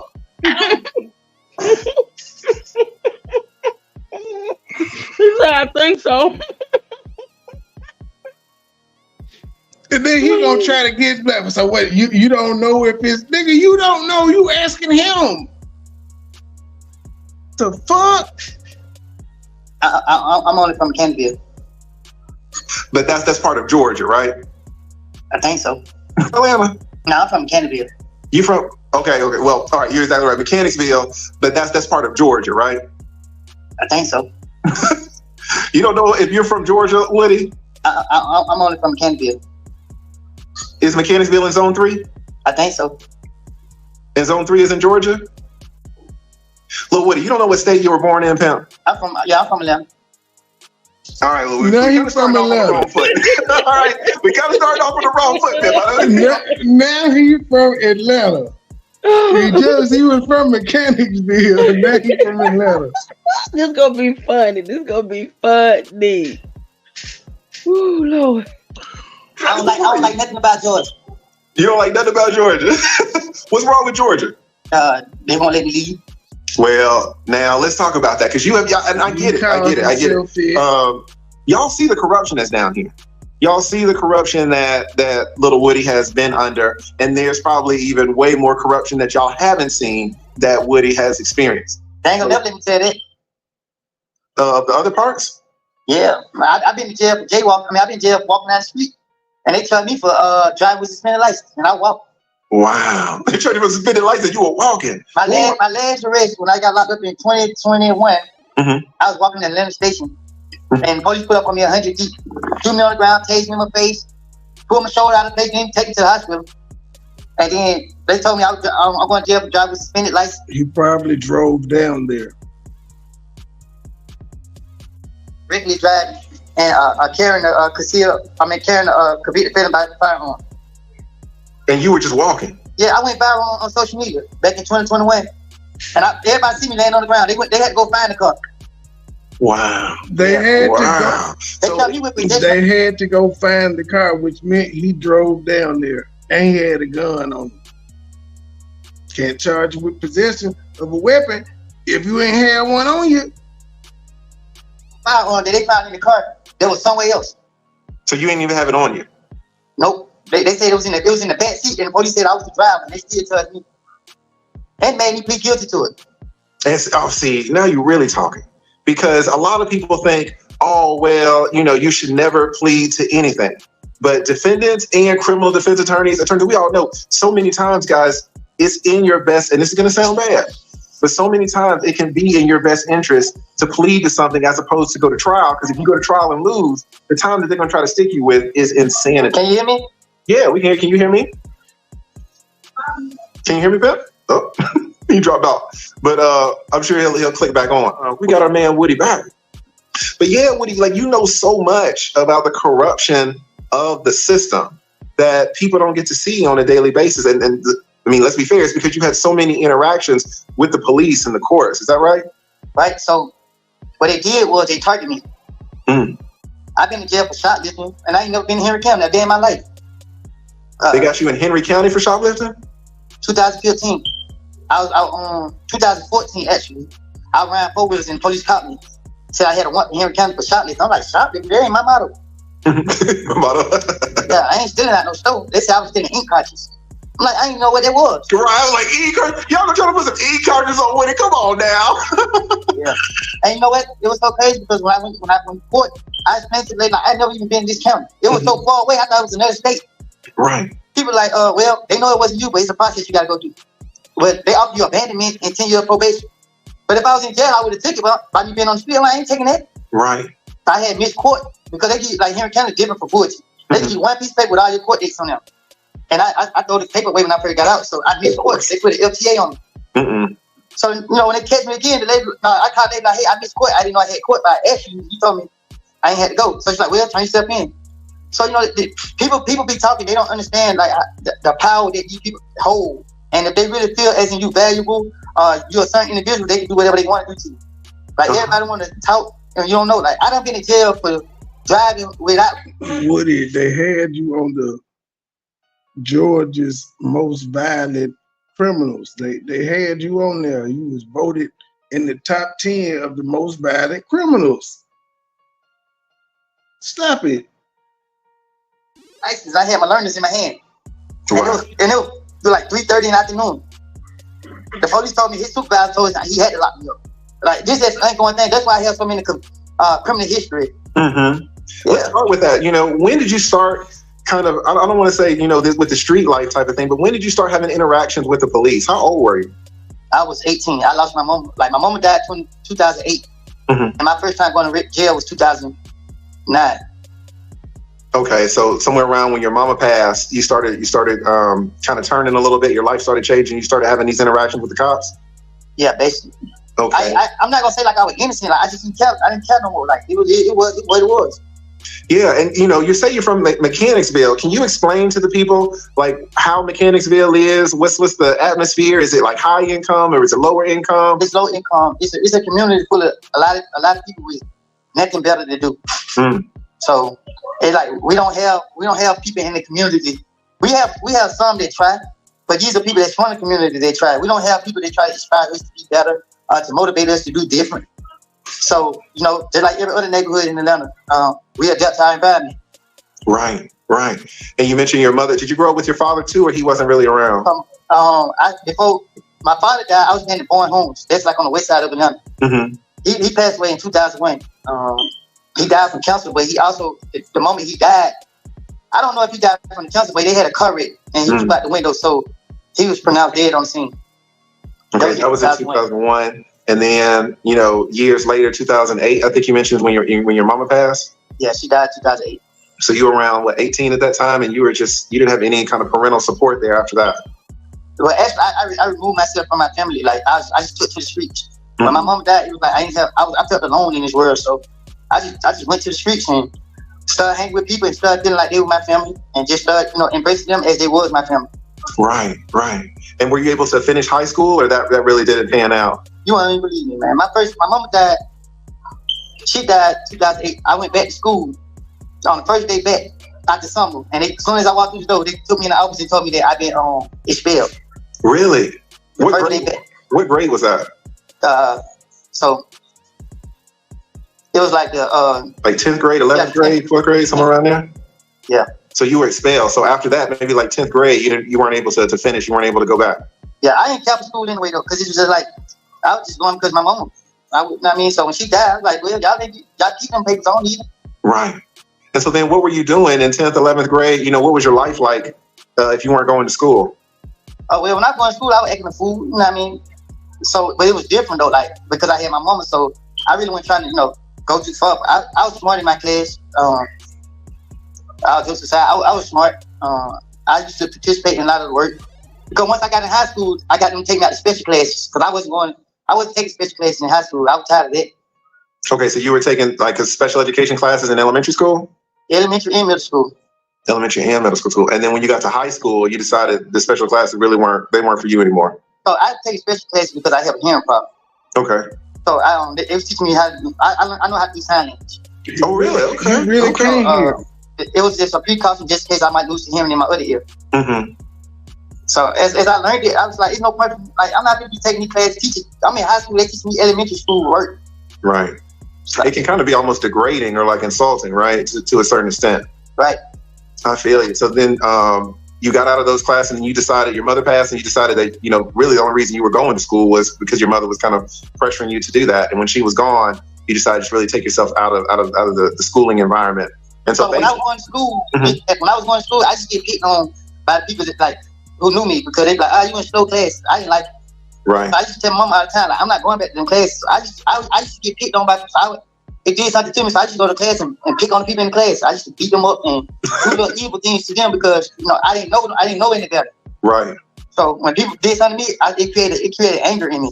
And even your name, like Lil Woody, right? I can see how people might want to pick on you. How tall are you? 5'6". 5'6"? Okay. So yeah, maybe sometimes the smaller. Ain't nobody picking on me no more. Angry man complex. Ain't nobody picking on me no more. Okay, there. Yeah. Your boy strapped to pick on you. How tall are you? 5'6". 5'6". Okay. So yeah, maybe sometimes the smaller dudes. Ain't nobody picking on me no more though.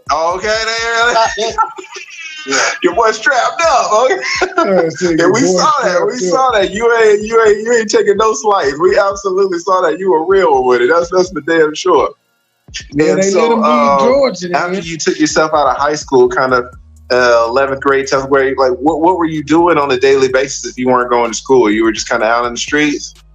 Yes, I had my best friend, his name DB. Mm-hmm. Man, him used to kick it a lot. He was a fly dude. Like he wanted them to like shoot dice and talk to girls. Mm-hmm. Man, him just kicked it, on a daily basis every day and just spent time with each other. And one day, he ended up being killed. Yeah. So when, I was in my feelings about something that I shouldn't have been in my feelings about. And I got mad at them and didn't let them go with us. And he went somewhere else and, that was the end of that. That was not the end of that, but this, he lost his life. So I blame myself all these years because I feel like if I would let him get in the car, he would still been here. Mm. And I wasn't mad with him. I was mad with my other friend, but he didn't pick a side. So I'm like, well, you ain't picking a side. It is you picking a side. So you with him, you stay with him. And I don't do that no more. So now it's just like, yeah, it just took me down another path. Okay, so you had a best friend, and there was another dude that you were having a disagreement with. It was my cousin. I had a disagreement with my cousin. We all hang together, mm-hmm. and I did something that I should never did, but I did it for good purposes. And my cousin was like, bro, you wrong, bro. Don't do that. Like, man, I brought this person out here. And I was like, well, you better take this money. If you don't get this money, he ain't gonna get nothing. Anyway, the dude, like, he didn't want the money. So long story short, my cousin went act like he wanted to defend him. And I told my cousin, well, you want to defend him, you can get his treatment. And, you know, me and my cousin fell out. And, you know, DD was like, he didn't want nothing to do with it. He ain't picking my side, he ain't picking his side. And me, I was an angry bird. So I was like, well, you did just pick your side. And I let him and my cousin, I told them they couldn't ride with us. And they went to another neighborhood and he ended up getting killed. That's how they went. Mm. And then you ended up blaming yourself for not, I mean, and no one could. I ended up going through that neighborhood every day. Really? Yeah, I went through that every day. Mm. Did they ever find the people that killed him? No, they didn't kill. They said it was gang related. Wow. And that's Go ahead. Yeah, they were too busy trying to figure out what I knew. Why you think he drove through there every day, True?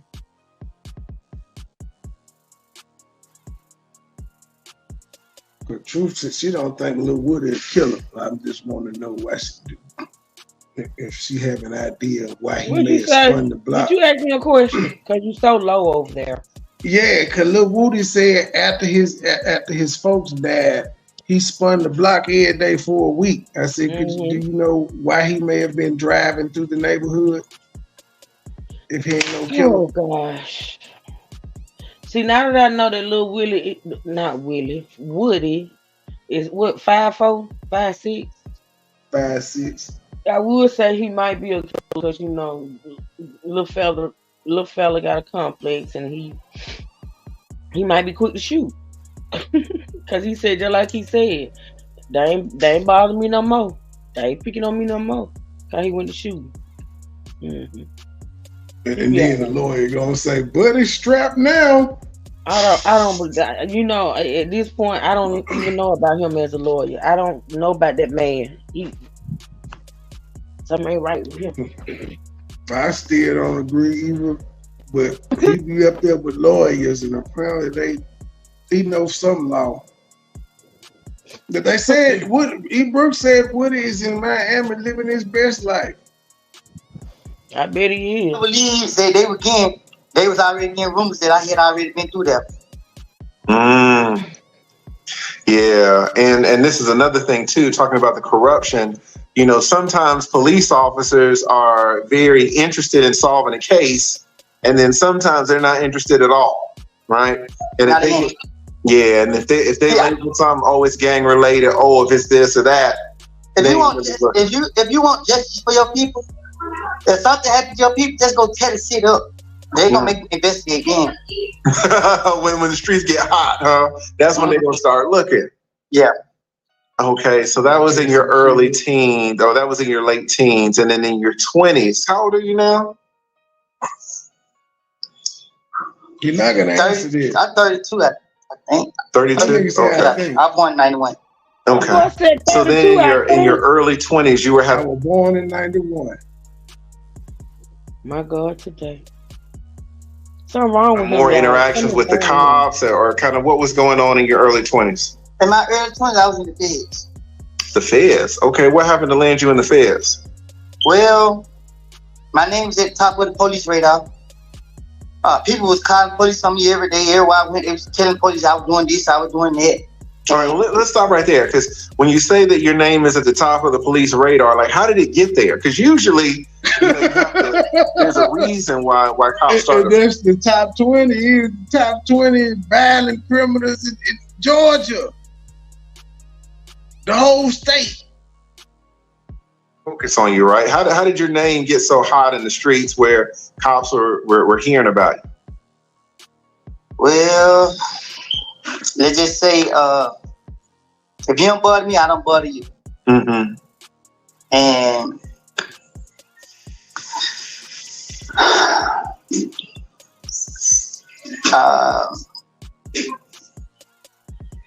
they listen to music. So many people didn't like me, and they feel like the best way to get rid of me was to put police on me. So it was a lot. It was a lot of people just calling in saying I was doing this and doing that. And a lot of stuff I was doing. I don't care. I'm not ashamed. Like, what the fuck? They was calling the police, telling them what I was doing it, and a lot of the stuff I was doing it. So they wasn't lying on you. They was truth tellers. So you was doing shit to make your name hot. It's a phrase I had to go through in life, and I pray nobody help get me back in their mindset, but it is what it is. Got you. So you were doing some things and people weren't liking it and people were reporting you to the police. You started to develop a reputation with the police. Is that right? Well, actually, I already had a reputation, but not with the police. I had a reputation in the street. Mm-hmm. But once I started, like, you know, taking on certain paths in life, then here they go. You see them? Everywhere I go, they right there. I spit on the ground, they right there. Like the police. Yeah, they right there. So even recently, like the last time I just got released, I went to court. Judge Cross, what's her name? Rachel, the one who they tried. She was my judge. When I walked in her courtroom, they violated my rights. Wait. So let me just back up here. You know, Judge Glanville was the judge on this whole Young Thug case. And then Brian Steele, we've read all these motions, guys. Everybody's trying to get Brian Steele off the case. I'm not Brian Steele. Everybody's trying to get Judge Glanville off the case. And so now this case has been assigned to Judge Cross. And what you're saying is Judge Cross was the judge in your most recent criminal case, apart from the last one I just got out of. Mm-hmm. What was that about? When I got locked up in the land station, they put a firearm on, they put a gun on me. Oh, that one. Okay. And so Judge Cross was the judge for that. Yeah, I never seen this judge before. I never heard of her. It was my first time going to friend her, and she be like, "I know who you is." Really? I'm like, "How you know who I am?" So I don't know what type of story they got of me on there in their courthouse.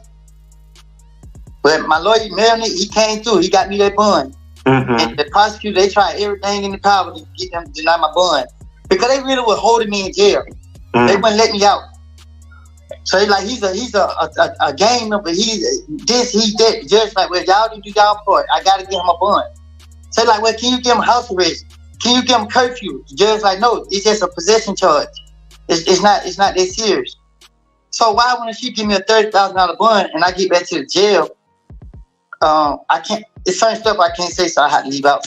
Yeah. But it took me 2 weeks to get out of jail. So me and Melanie going back and forth. Melanie tell me that, well, somehow the state went to the judge and now they ordered me an ankle monitor and abandoned me from Zone 3 and banned me from on Bankhead. So when I first got out of jail, I'm in jail 2 weeks after I got a bond. They didn't put it in the system. Mm-hmm. Jesus. So 2 weeks now, so I'm telling Melanie, like, bro, look, I'm losing my mind in here. Get ankle monitor, bro. I ain't tripping, bro. I ain't tripping. Get ankle monitor. So Melanie like, you sure? So finally, I got him to, putting the pressure on Melanie to sign off with it because I'm tired of sitting in jail. They put me on house arrest. They put me on the house ankle monitor and told me I couldn't go nowhere within Zone 3. I couldn't go on Bankhead. I can't talk to nobody that affiliated with any gang, specifically certain gangs. Take this and none of it. So this what they did to me. I tricked them when I got out of jail. They thought I was gonna be stupid and go back and violate my conditions so they could lock me back up. I stayed in the house. I stayed in the house. I didn't talk to nobody. I didn't go around nobody, nothing. So after like 3 months, they realized I wasn't gonna fall for it. They gave me a court date and told me that I could plead guilty to this charge. I'm like, well, I'm pleading guilty to a charge that I didn't have. They're like, well, this is the only way you get off your ankle monitor. Jesus. And guys, listen, Georgia is really good for some reason about banishments. And a lot of times, especially in these rural counties that are white and they don't want your black ass in there, if they catch you in there, they will make a part of your sentence that you are banished from the county. That means that you can never go back. And if any police officer sees you within the county, they can arrest you, right? Because you were in violation of your plea agreement because you agreed to be banished from the county. And I didn't mean to cut you off, but you know the worst part about it? That's why they gave me the ankle monitor. Oh, they gave you the ankle monitor to track your location to see if you violated that. No, they gave it to me because they just believed, they knew I was going to violate it. Yeah, they know you're going to be up there on Bankhead, huh? But they gave it to me because they said APD is afraid of me. They don't want me on the street. They don't want me in Atlanta. And Top 10 violent criminals, sir. It's the reason why. I'm putting enemy number one to them. And so I'm hearing this from the state. Jesus. I'm not hearing this from my lawyer. I'm hearing this from the DA's mouth. I'm hearing this from the courts. Like, something like APD. And once I'm hearing this, I'm like, I ain't never been a threat to the Atlanta police. Only thing I ever did was ran from them. Like, I ain't never, well, I can say that, but about to say, I ain't never shot at them. I said, well, I can't say that. Be a killer, true. He's shooting at the police. So he actually got a charge for shooting at the police? I think he just got away with it. I think he got away with it. Because he was saying, in this story, he's saying that he's hearing from the state that the police are afraid of him. He said, I ain't never did nothing to the police. I done ran away from them. And he said, well, no, I can't say that. He better say I done shot at their ass. Because, I mean, running from them is one thing. What else you done with them? Wow. And once I'm hearing this, I'm like, I ain't never been a threat to the Atlanta police. Only thing I ever did was ran from them. Like, I ain't never, well, I can say that, but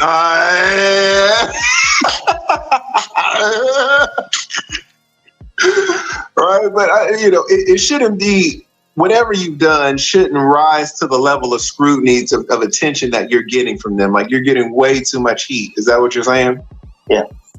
Yeah. Like bruh, I'm gonna need both of y'all to stop this bullshit. This man was on the top 10. I'm gonna keep saying it. Violent criminals in the state. I had this nigga up to do. You know what kind of work you gotta be putting in for you to be considered this shit? He talking about the scrutiny. He damn near admitted to shooting at the police, and you talking about some what he's done shouldn't warrant the level of scrutiny. Why? If he's a known enforcer. So he's supposed to just be out here John Wicking niggas, and they cool with it. They had, I seen, like, I was somewhere the other day, and they saw me.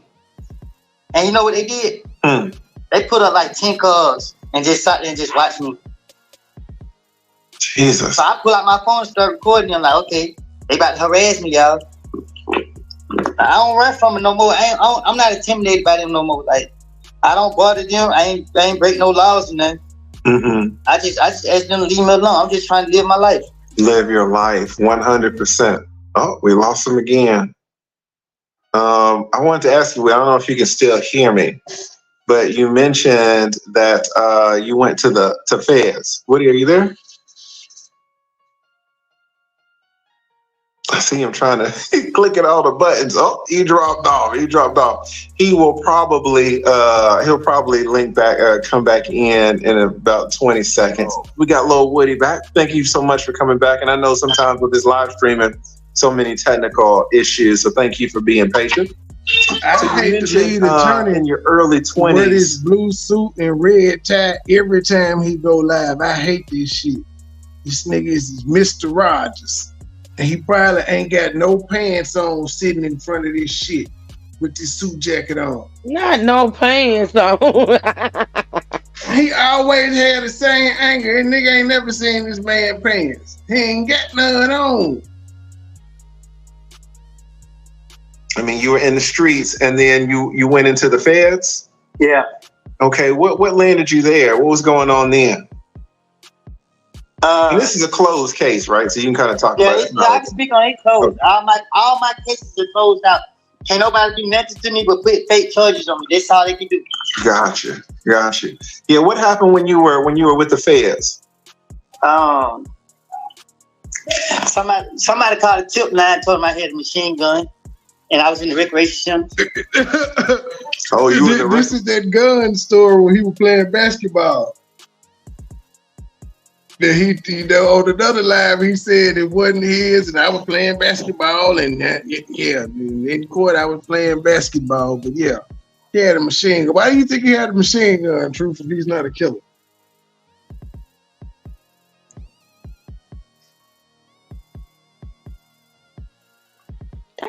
Come off live. I mean, off mute. So why would he have a machine gun if he's not a killer? Yeah, at the rec center, he go in the hoop, but he feel like he need a machine gun for him to go play basketball. Well, because he's scary. Because he's scary. He needed that gun because he's scary. Maybe the ops might have been out looking for him because he didn't took a couple of their homies. Could have been. I mean, normal people don't walk around with machine guns. Listen, I am still trying to locate the hard criminal that you said this man is. I'm listening. He telling you, I just told the top 20, top 10 dangerous niggas in Georgia. He telling you he went to the feds, he done all types of shit. No, man. Every time he get locked up, it's a gun involved. He is not gonna get caught lacking. He ain't working no regular job and having to do all this shit. He out here in these streets. He hadn't caught one drug charge. So all his charges are possession and of firearms and aggravated assaults and shit of that nature. Maybe some attempted murders. Does he have any murder charges? I don't know. Maybe he's gonna tell us. Okay. But he said this shit so casually though. So why did you go to the feds? Well, somebody called a tip line and told him I had a machine gun at the recreation center. It's normal shit. It's just normal to have a machine gun. Why you hooping? Who he think he was? Ja Morant before Ja Morant?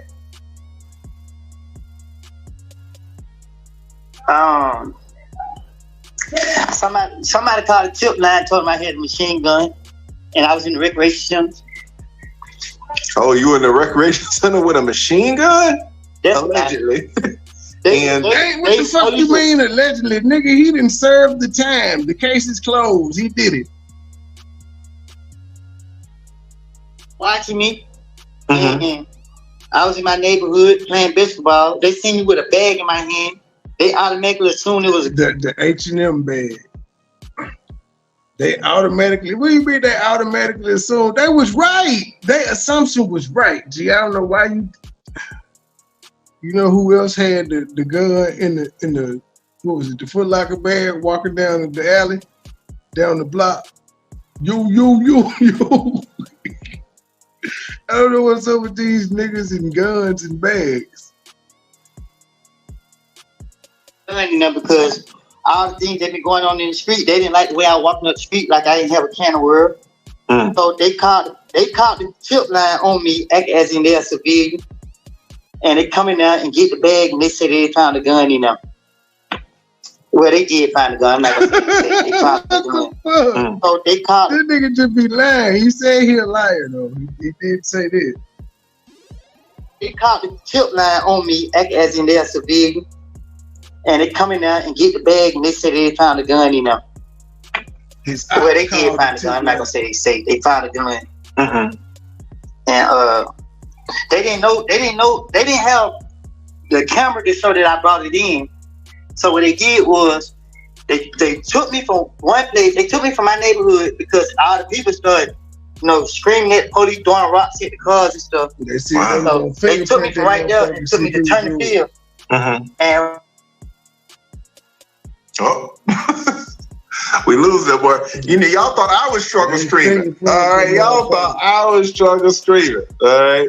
And again, somebody says, Woody, stop talking, guys. You are allowed to talk about your past stuff. I mean, he already went to jail for it. All right. He's already served his time. And that's the problem, guys. Some of y'all won't let people acknowledge that they've made mistakes and they've paid their dues. And this is, I think, what you're going to hear from Little Woody. Sometimes if you're a convicted felon, your past is used against you. When you've already closed it out, you've already paid your debt to society. So it's helpful and it's instructive for you to be able to talk about these things. Maybe you can change some lives from other people. Y'all heard that Woody wants to start a what do you call a nonprofit? Because I think you guys can read between the lines that, you know, Woody's been hot in these streets for a while, and he's gotten into a lot of experiences. And Lord knows that some of the experiences that he's had can help shape other young men. You know, Woody himself, I think he said his father passed away when Woody was young. And there are a lot of young men who are looking for older adult guidance, particularly for men. So this can be very helpful, very helpful. Let me bring our man back on. Woody, I saw your camera, but I think it just cut out. Are you there, Woody? Woody? Y'all know what I'm gonna do, man. Y'all know I got these live streaming courses. I am going to gift little Woody my beginners and advanced live streaming course. This nigga got a live streaming course. Niggas can see anything. I ain't even mad at him. On the strength, for free, 100%, Lil Woody. Email me, Lil Woody, because I think that course would help you out a lot. So I'm gonna give you the beginners and the advanced course for free. But one of the things, Woody, we got to get you off that phone. Truth, we still ain't got no ebook yet. We still ain't got the ebook from the Eat with the Q. No ebook. No, just nothing. Nothing that you promised. That we still waiting on the online store. Maybe that's why she gone, because she's setting up the store and seeing where she gonna ship to. She's not gonna have any African clientele because they can just go buy this stuff from the shop. So I'm pretty sure 100% of her customers are gonna be in the US. Yeah. All right, we got to get you a laptop or a desktop, but at least a laptop. We got to have you come in on some Ethernet. All right, you're doing the Wi-Fi stuff. All right, but I'm gonna hook my man Lil Woody up. Here he is again. All right, so you mentioned. Oh, can you hear me? Yeah, I didn't know you had did so fast. Oh, my bad.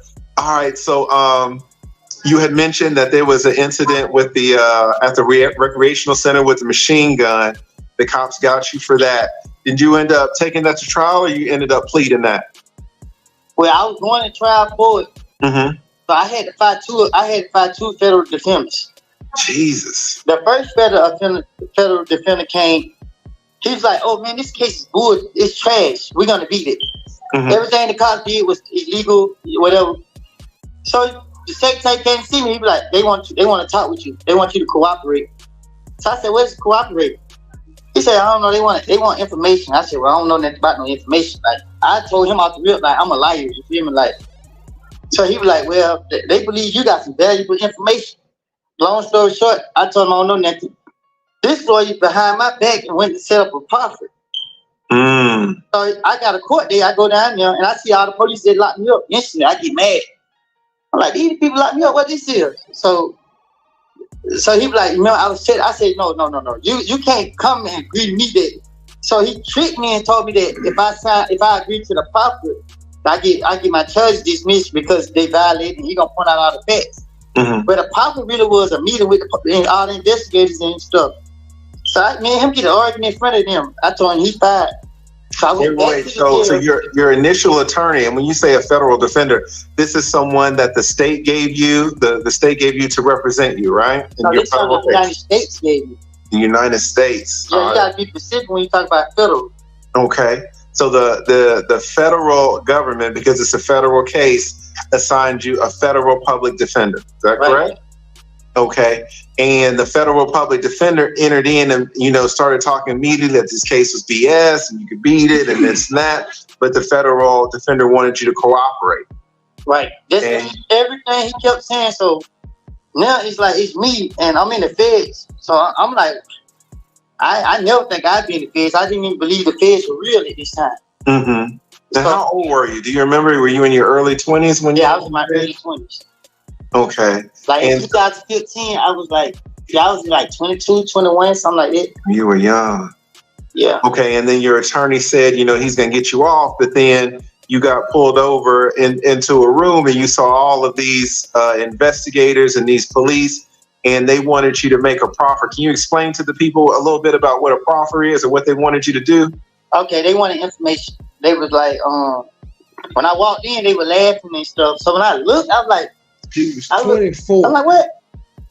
I thought I was tripping. So my lawyer walked in with the U.S. attorney. So I'm like, what this is? So everybody started laughing when they heard me say, what this is. He like, she's like, you need a moment with your client? He like, yeah, they walked out. And then me and him was in the room. So I'm like, what this is? These the police that locked me up. He said, yeah, you just, I said, no, you told me that we were going to go in front of the judge and explain, because the evidence in my case, the video was tampered with.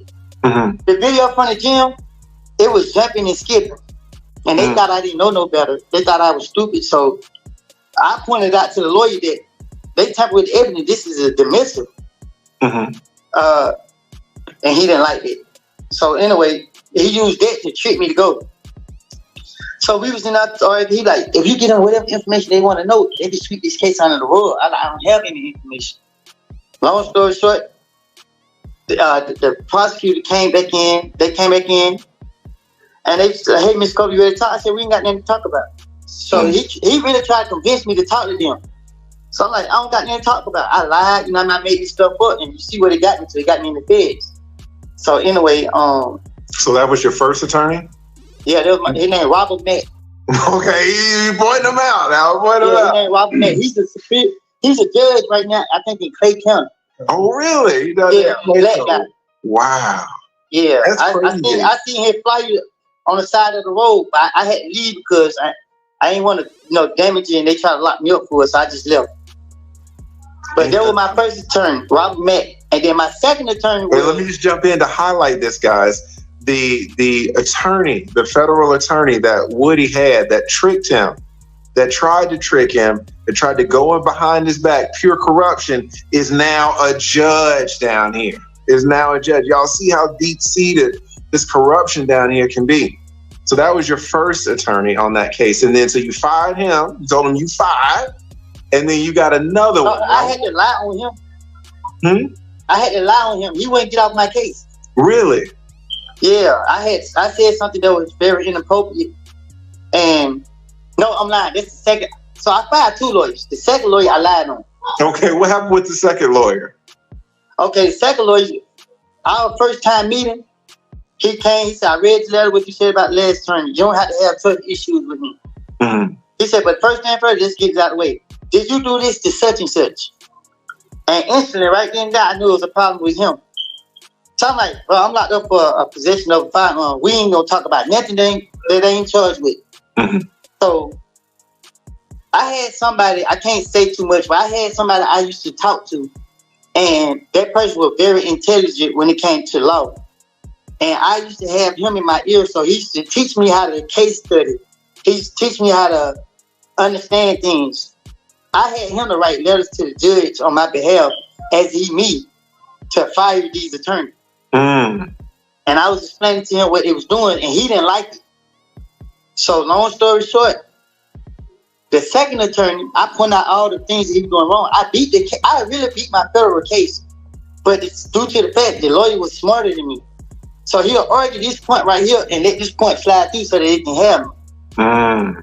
So I wrote one lawyer trying to fire him, but when I was trying to fire him, I said, I don't trust my attorney. I feel like he's working with the U.S. Attorney Office, and he's trying to help the police about cases and charges that I don't got pending. And every time he come visit me, he talk about cooperating.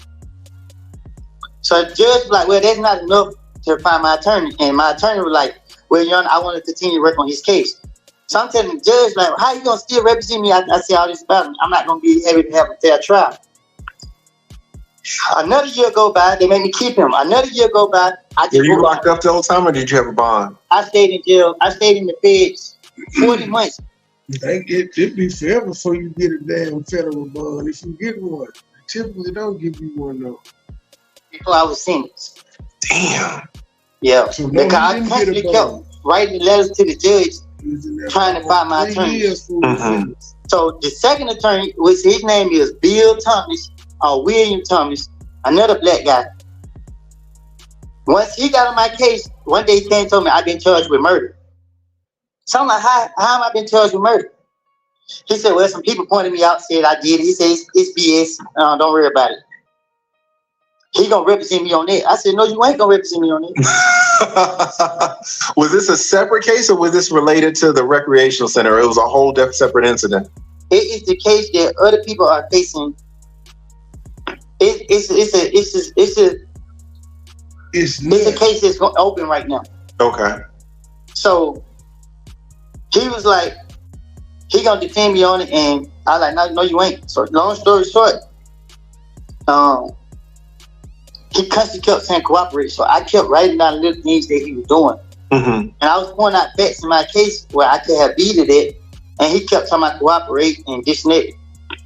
So after the judge denied me the first time, I had to build a stronger case against him, and I did. During my motion to suppress evidence, I was explaining that the video was tampered with. I was detained before the police saw that any illegal activity had happened.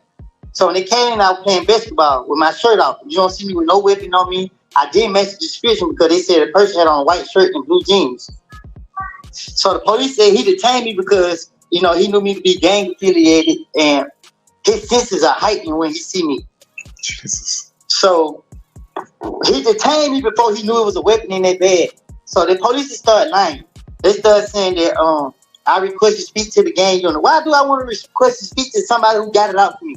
Right. So they started making their arguments off lies. And I'm telling my lawyer like they lying.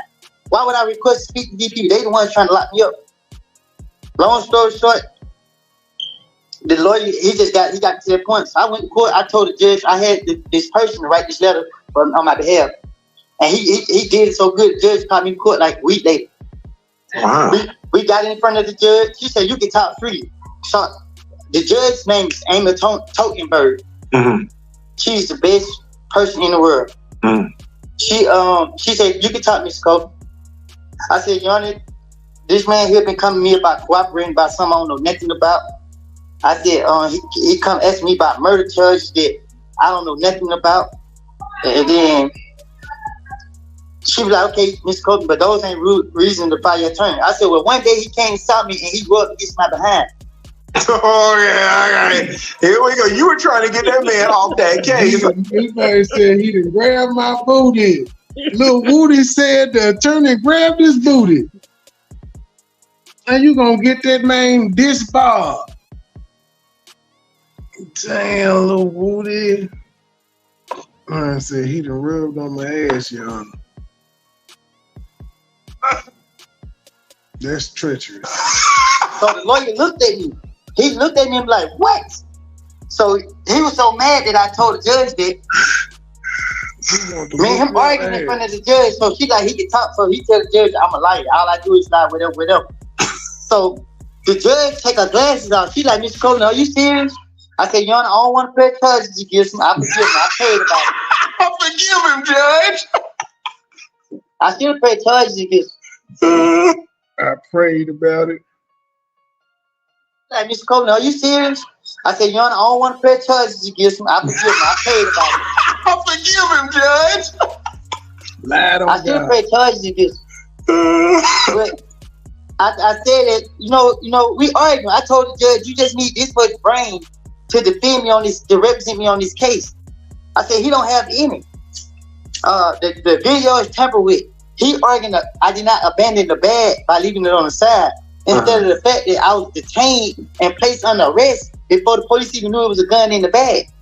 That's when my constitutional rights were violated.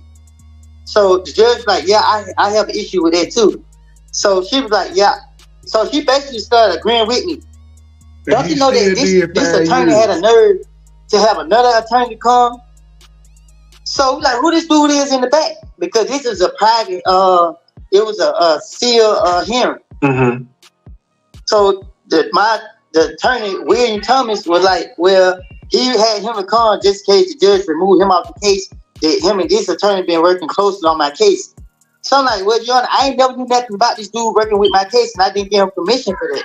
Right. And if I have issues with him, I don't want him representing me either because they are both trying to make me cooperate with this U.S. attorney. Mm-hmm. So the judge like, yeah, she like, I have an issue with that because she decide who my case gonna go to. Mm-hmm. So finally she got him off the case and told the other dude he can get on up out of here. And I got another lady, Sarah Lynn Smith. Okay, and let's just jump in for a second now. When you have these federal defenders, I mean, you were young at the time. You're 21, 22, so it's not like you had a lot of... That nigga was 24. He was born in 91. 01, 10, 2011, 20, and this is 2015.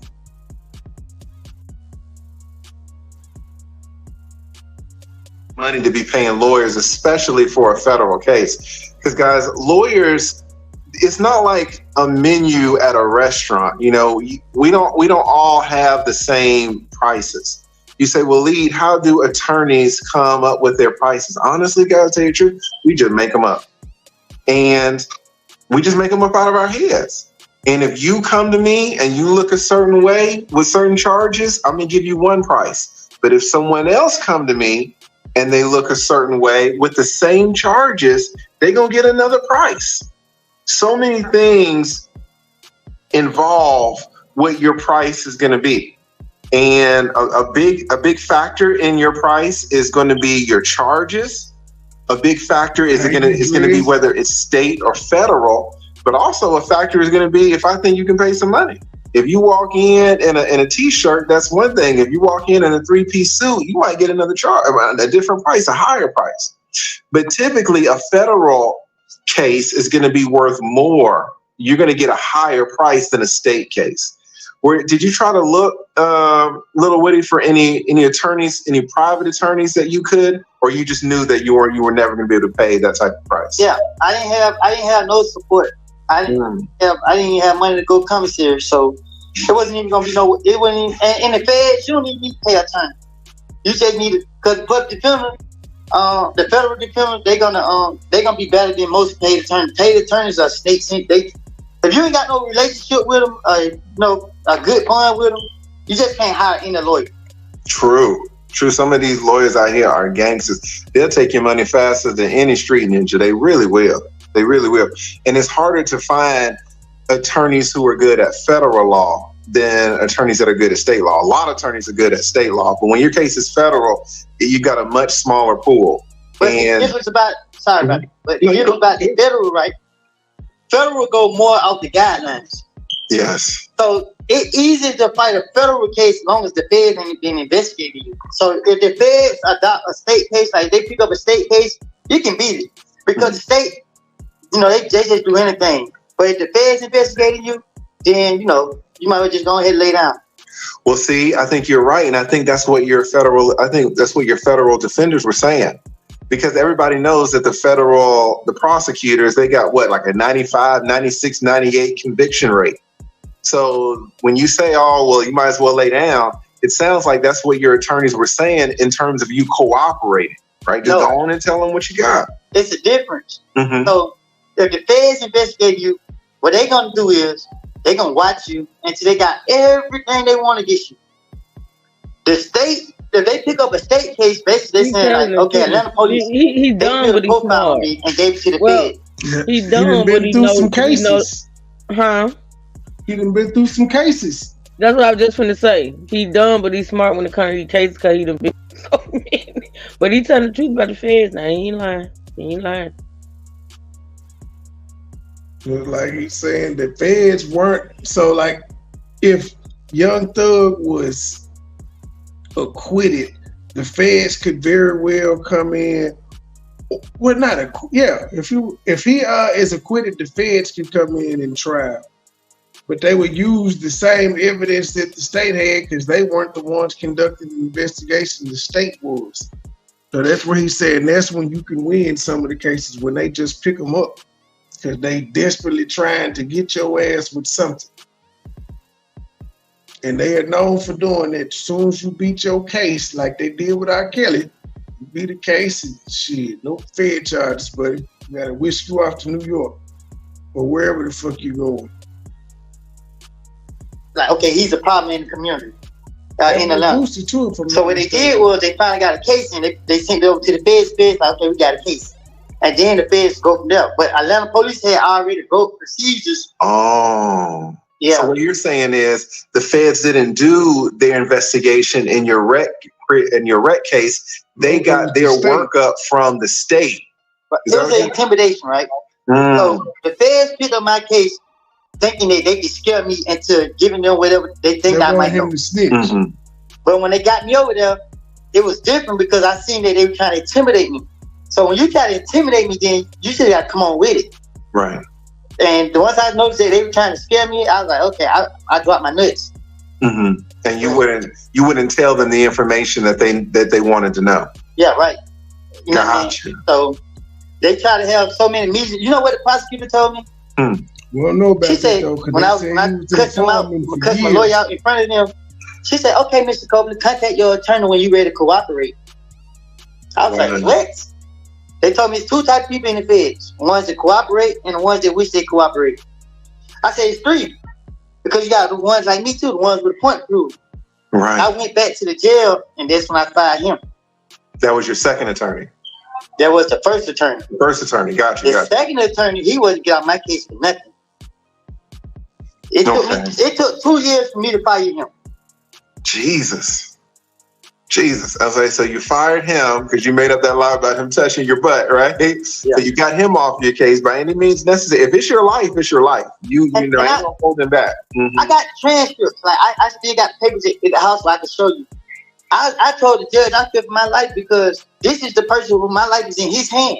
Yes. You know what his argument is? His argument was justification, not public safety, justification. Like he basically trying to say I had the firearm. Bro, is you crazy? Right. he trying to say I had it because people were trying to do harm to me. Mm-hmm. So I'm telling him, if there was the law and if there was truth, I wouldn't be sitting in jail under this charge. Right. They found possession is 9/10 of the law. They mean it got to be an arm reach. It got to be on my person. Mm-hmm. You ain't have no knowledge that I had this firearm because when the police came in there, he saw me. I was playing basketball. Mm-hmm. And it was people sitting with this bag. The video showed people was going in the bag and everything. Wow. And it was tampered with. It was skipping. So you can't say if somebody came in the gym and put it in that bag. Because my attention was focused on basketball. Right. And all the people that was in the gym, nobody said the police was coming in. Once I looked up, it was 30 police in the gym. So because the video could have showed other people who had access to the bag put the machine gun in, but the video was clipped up and chopped up. It was tampered with.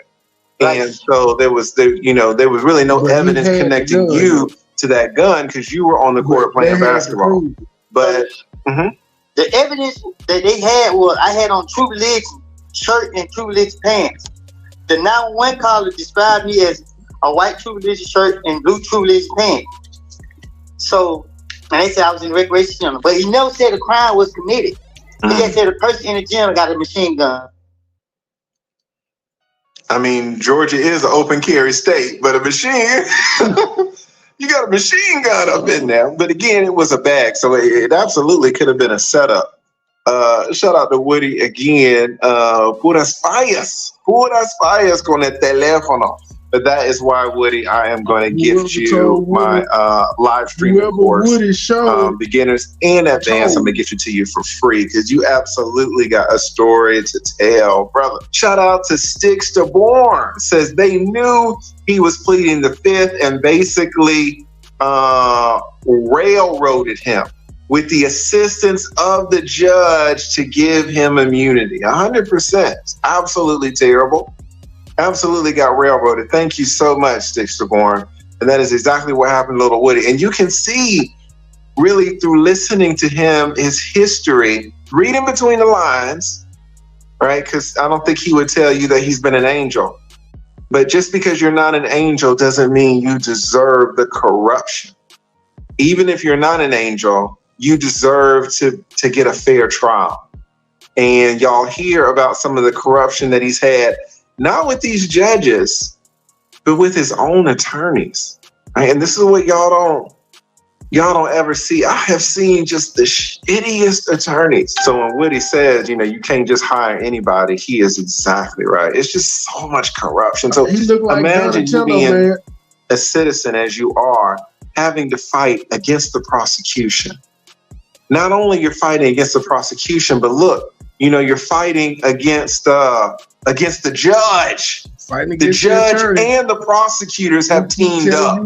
To take probation, and not only are you fighting against the prosecutors, and you're fighting against the judge. If you're paying for the lawyer, they don't have no problem with you firing that motherfucker. They don't care. You're paying for it. If it's free, do you have a chance?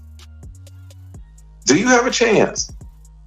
Now, Woody's a young black man, and who is he getting? He's getting these public defenders, these federal defenders.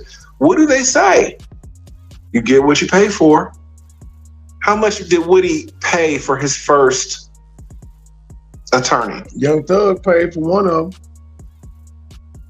How much help did he get from his first attorney? How much did Woody pay for his second attorney? How much help did he get? You get what you pay for.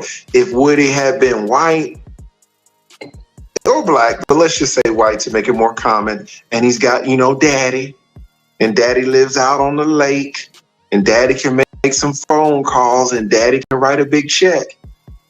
Fuck, don't even make him white. Have him black. What if Woody is Young Thug? What if Woody's got a record company behind him? Young Thug's still locked up. He's paying for great representation, but he's still locked up. What if Woody has multi-million? And if he gets off, he's not gonna have any money. He can still rap and make some more, but he got to start from the bottom. $1 million deals. What if Woody has Grammys? Oh, Woody got long money. Who do you get, Brian Steele? Does anybody see a difference in the work of Brian Steele is putting in versus the work that Young Thug got him one time? He said, hey, my lawyer, my card already in the system. I can just tell him to go over there and holler at you. It's because you violated probation because you didn't do community service. His black federal attorneys were putting in, because those attorneys, those federal attorneys, those free attorneys, indigent defense attorneys, they were black men. No, just cooperate. How do those attorneys make money? Does anybody know? By moving up the ladder. They bill the government. So they say, relationships, and they promise things. But yeah, they don't do it by working as a public defender, that's for sure. Most of the time, the prosecutor is somebody that has higher political ambitions, and they promise them a job. They work with each other. Maybe the rate is... help me get my convictions, I'm going to put you in my spot. I got a job for you in the office over here. $100, $200 an hour, depending. They're on their Nathan Wade shit. And so I worked 50 hours this week. I worked 100 hours the week after that. I'm working all these hours, and they're just billing the government, and the government is just signing off on the checks. Meanwhile, Woody's 22 years old. He doesn't even have enough money to put money on his books. He can't even get commissary. But these attorneys are making money off him. Oh, go on and plead out. They got you. Go on and plead. And you're 22 years old. You ain't even a man yet. Now, Woody was doing some man shit, if we're going to be honest. But what do they say? Your brain isn't even fully formed until you're 25. He was 24. And Woody was in special classes. He can't hear very well, no sign language. He wasn't in special classes because he was slow. No parental support at that time. Both of his parents had passed. Imagine just being alone in the world at 22 with a disability, with a criminal record, and you're fighting against the prosecutors, you're fighting against the judge, and you're fighting against your own fucking attorneys in a federal case. How do you think that's going to work out for you? Now, Woody isn't an angel. All right, so there's a little responsibility to go around. if we're honest. Right? I have never had people try to put a machine gun on me.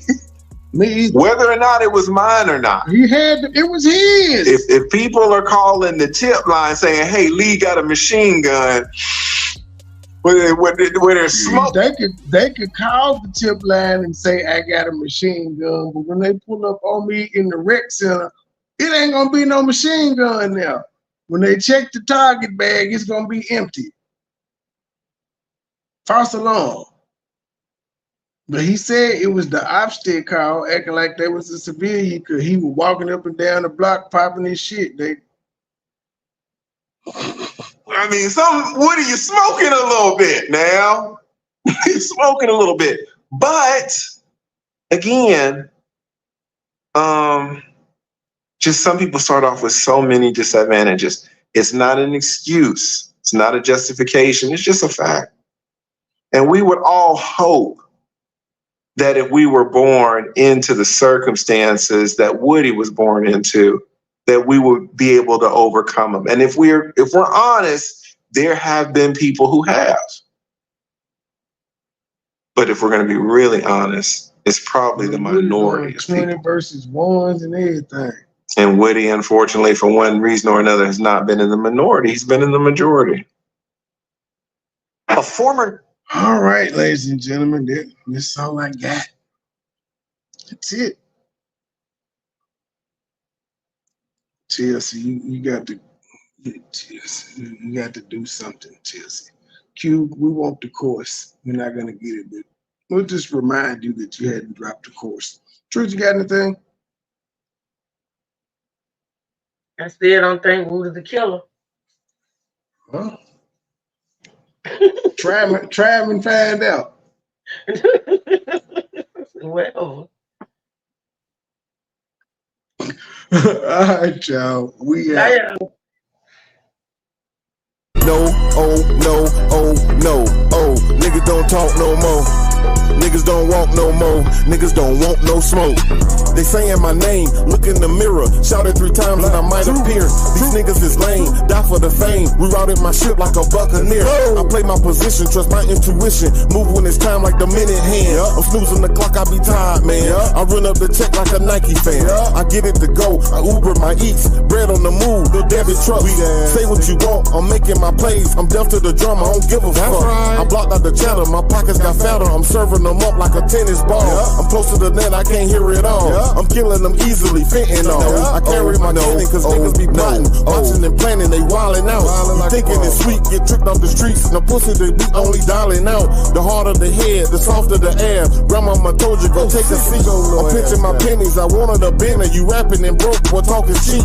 Speaking in riddles, your vocab is little. Passing out threats like a python. What you saying is cap, tag on your head. Shooting your code with a price gun. They claiming they grown, but ain't got their own. A clone with a phone, pocket down. In all of the movies, the villain gon' die. Him all alone, Joker smile. No, nigga don't talk no more. Nigga don't walk no more. Niggas don't joke no more. No, niggas don't talk no more. Niggas don't walk no more. Niggas don't want no smoke. No, niggas don't talk no more. Niggas don't walk no more. Niggas don't joke no more. No, niggas don't talk no more. Niggas don't walk no more. Niggas don't want no smoke. His mama died, he apologized. He's not who he's televised. I tell a lie, just a lie. His pants on fire, no lie. Fuck friends, fuck family. Fuck niggas, a lot of enemies. He go back and forth with the best of them. Straight drop, he tested them. All my niggas, they gang bang. If you don't see me with them, we insane gang. Number 1 rule, no hating, man. Niggas mad about donations, man. No. JJ ain't pull up yet. Nike on my feet, he ain't got no check. Pussy ass niggas still living. No smoke, don't want no more. Certified student from the Mac like a pro. Post it up, pocket pull it down to the stove. Mr. Double Up, got nothing for the low. Close out, sell, everything gotta go. Yes, sir, everything gotta go. I used to be cool with a nigga from the South, but he always run his mouth back and just like a hoe. Now what, bitch, put it all on the floor. Better watch your mouth, cause you know you a hoe. Dressing all black, 3 killers at the door. Make a ghost at the mob, bitch, I really want to smoke. Now what, nigga, nigga, you a pussy, you a joke. Sending 4 shots like a nigga ripping coke. Dressing all black, 3 killers at the dope. Make a ghost at the mob, bitch, I really want to smoke. Stick game. No, oh, no, oh, no, oh. Nigga don't talk no more. Nigga don't walk no more. Niggas don't joke no more. No, oh, no, oh, oh, no. Niggas don't talk no more. Niggas don't walk no more. Niggas don't want no smoke. No, oh, no, oh, no, oh. Niggas don't talk no more. Niggas don't walk no more. Niggas don't joke no more. No, oh, no, oh, no, oh. Niggas don't talk no more. Niggas don't walk no more. Niggas don't want no smoke.